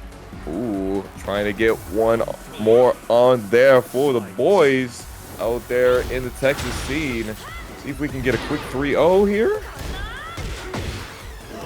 Oh my gosh, we're looking for it. He's looking for it right now. No way. He wanted to do something cheeky. You ain't Vega. Oh, apparently you could tech roll that. Okay, heard. Heard and seen. Chef behind. KingRey Jr. definitely coming from behind. But, you know, he is feeling hot. He's feeling sharp. No way. That's not launch punishable. There's no way that you thought that you blocked the dirty bubble and thought that it was going to be punished. Maybe he thought that he was going to press her immediately afterwards, like, because he knew that the bubble was safe. But I don't know, Chief. Oh my god. Tony. And just like that, we have said it all, and maybe we have another chapter to write as JoeCrush 3-0s KingReyJr in the grand finals, bringing us to one of my favorite things about fighting games. It is the grand finals reset. Nasty. Nasty. That was crazy. Okay, so like 10 minutes ago, we were in the production chat and I was like, here we go, y'all. And that was at the beginning of grand finals. And now we got the reset. Red bubble is +0 on block. The gamma charge bubble is 0 on block. Is that if they absorb a hit or regardless? Because if it's regardless, that would be crazy. I'll say it for you. That's belligerent. Belligerent. Yeah, you're with it. 95 damage? Insane. That's half your life. Not just half your life. Oh, you might die. You know, I respect the hell out of it. Round 1, game 1, especially after getting 3 games up, you know, you want to let the opponent know that, yes, I will. And yeah, I did do those first 3 games to you already. He's like, you know, I'll throw this round away. I can't believe I just watched another 2-touch scenario. KingReyJr just slaying JoeCrush in the matter of seconds.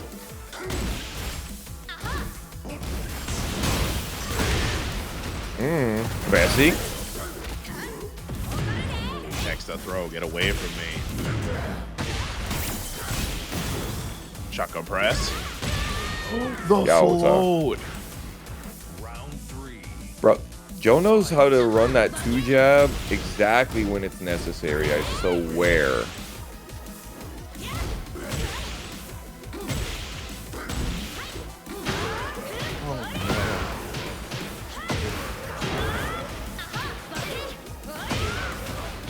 Get popped up. Too far away the wall was. And sidestep to the most unpunished move in this game, I swear. Yo, Joe always knows when to use that power crush and be able to get the sidewall splat. Hey, tries to use, dude. KingRey, stand on the ground. Yo. Baseball slide. Damn. Alright. Playing solid is fine too, I guess. Just playing normal, just playing solid. You know, I like the funny moves. What can I say?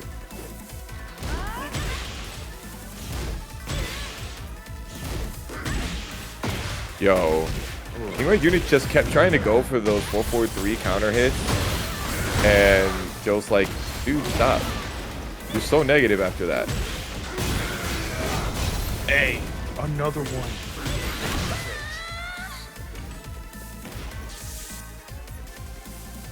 Dangerous Carbs asking us, can anyone stop this monster? It's a good question. 4 games straight he's up right now. Let's not forget that he just got done essentially doing a first to 6. Like, he ran a first to 3 with JoeCrush, or with Shaundude, and then he ran a first to 3 with XO. Like, he's so warm, it's crazy right now. It's incredible. My man is so hot. You know, they talk about the broiler. They talk about full high KingReyJr. Incredible. Round 2. Fight. Yo, he thought he was gonna go for the other type of turn stealer. Just the amount of different things that KingReyJr can run. The KingReyJr, the can, the Sabaki. The low Sabaki, the other Sabaki is insane.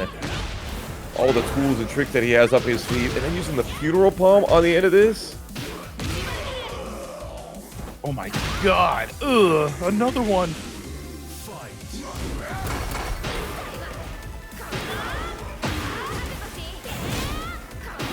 Even that flip over Roki. Now, can't backdash out of this one.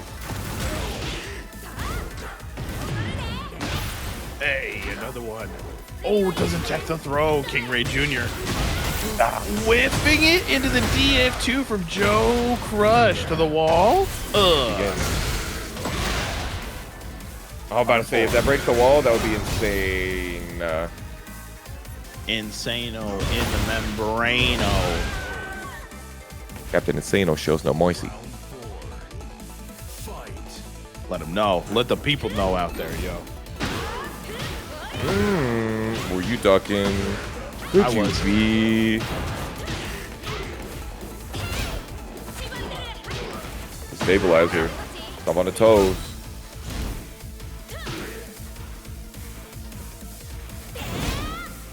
Patiently waiting. And I mean, we're watching an entirely different set on how earlier in the top cut went. I mean, when we were watching Peeling versus oh gosh, what was her name? I can't remember. Yeah, I mean, it was just almost a whole different ball game. We're watching a more aggressive, more insane playstyle. Yeah. Why does that confirm? I believe the answer is because it's cool. Yeah.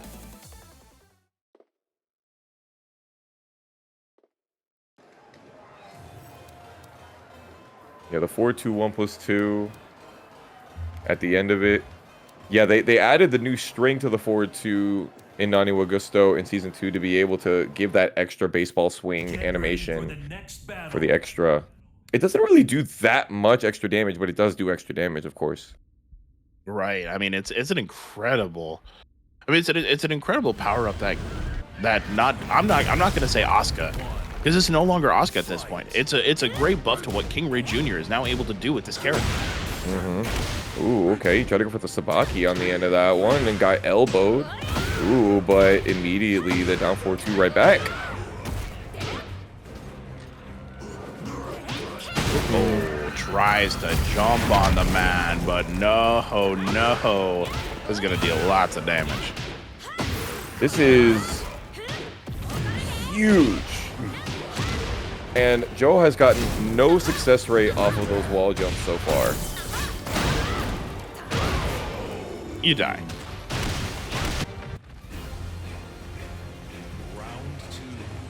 Damn, immediately going to the Kaiju battle. It's been feeling like we've been watching one, though, with all the damage on the screen. You know, earlier we were talking about how we've been seeing a lot more poking, especially in the set between XO and JoeCrush, but now it's been feeling way more rubber band, you know? I mean, I'm piecing it together, you know, they both kind of move in between each other back and forth. I mean, I like to describe fighting games as like you have a rope tethered at your waist between your opponent, playing it at its most taut. But now it's you put these two in the tightest rubber band you could possibly imagine, as you're saying, and they're just bouncing off of each other. Bouncing on each other in grand finals is crazy. JoeCrush and KingReyJr trying to settle it here, but I think KingReyJr should have charged that rage art. He had the high wall split. He had the high ground. He could have been able to send it, but still kept it together in the OP situation afterwards. Ooh, what a quick reaction. Has his punish though. Oh baby, forward 2. Let's rip KingReyJr. Has a chance for a big combo. Nani wa Gusto, eat my fist. Check this palm. Hey. Okay, dog, that's an extra 30 damage. Tell me that's low. It is a fast one we have going out here. This has gone much faster than our winners final set. Much faster than, I don't know, much faster than our winners final set. Our winners final set went really fast for a 5-game winners final. But Joe and EXO, Joe and Shadow, it felt a lot slower than this. This is just, oh my god, it's speedy. Ándale, epa. It is too good. I cannot believe the crazy amount of Tekken we've witnessed, not just tonight, but a whole new style of Tekken that has been introduced into our lives. This is season 2. It may be. I feel like I've been watching KingReyJr spit out damage like this for a really long time, as well as JoeCrush. So I really don't think that this is a season 2 problem. If I'm being real here with you. Nice down back 1-2, the Swallow Vortex. Still don't understand why they call it that. Another one. Oh hell nah. Ooh, doesn't hit back turn, it looks like. Okay.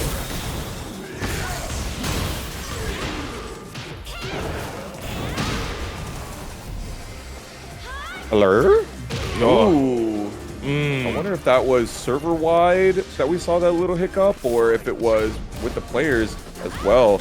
But we saw some craziness. The Funeral Palm getting under the Jack Gamma 4 back there. A really good option. We saw the Funeral Palm right there once again. That little backswing kind of attack that she has. And that time whiffing and huge amounts of punishment for it. I mean, some pretty big punishment, too. Oh, through the floor we go. Yeah, and it's looking like KingReyJr is about to dish out even more punishment of some 75 damage just for that, and didn't even get a wall combo. Oh my god. It's looking like it's about that time, Ham. It is. We're going to go downstairs. Oh, he doesn't go for the whole thing. It's a rip. Tons of pressure, though. 9 seconds. Waiting on the timer. No way. 3 seconds. Ducks up and under it. KingReyJr. Tournament point after losing in the reset. Finishing the exercisers straight through. JoeCrush's incisors. Oh, talk to the hand, little man, though. JoeCrush not going down without a fight.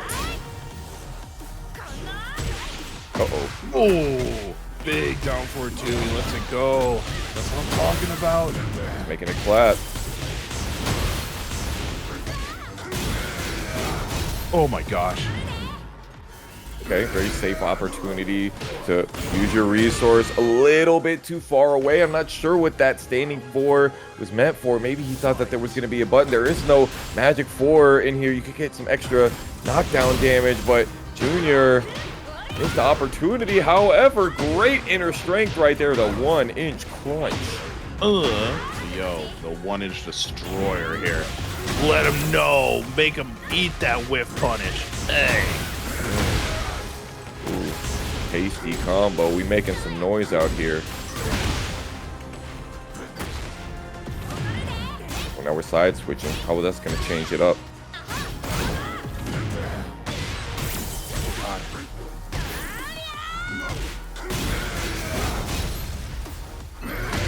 No more resources. Got the kip up. KingReyJr still has rage. You know what we call him, but it's not that time. It's hit it or quit it point right here for JoeCrush. Okay.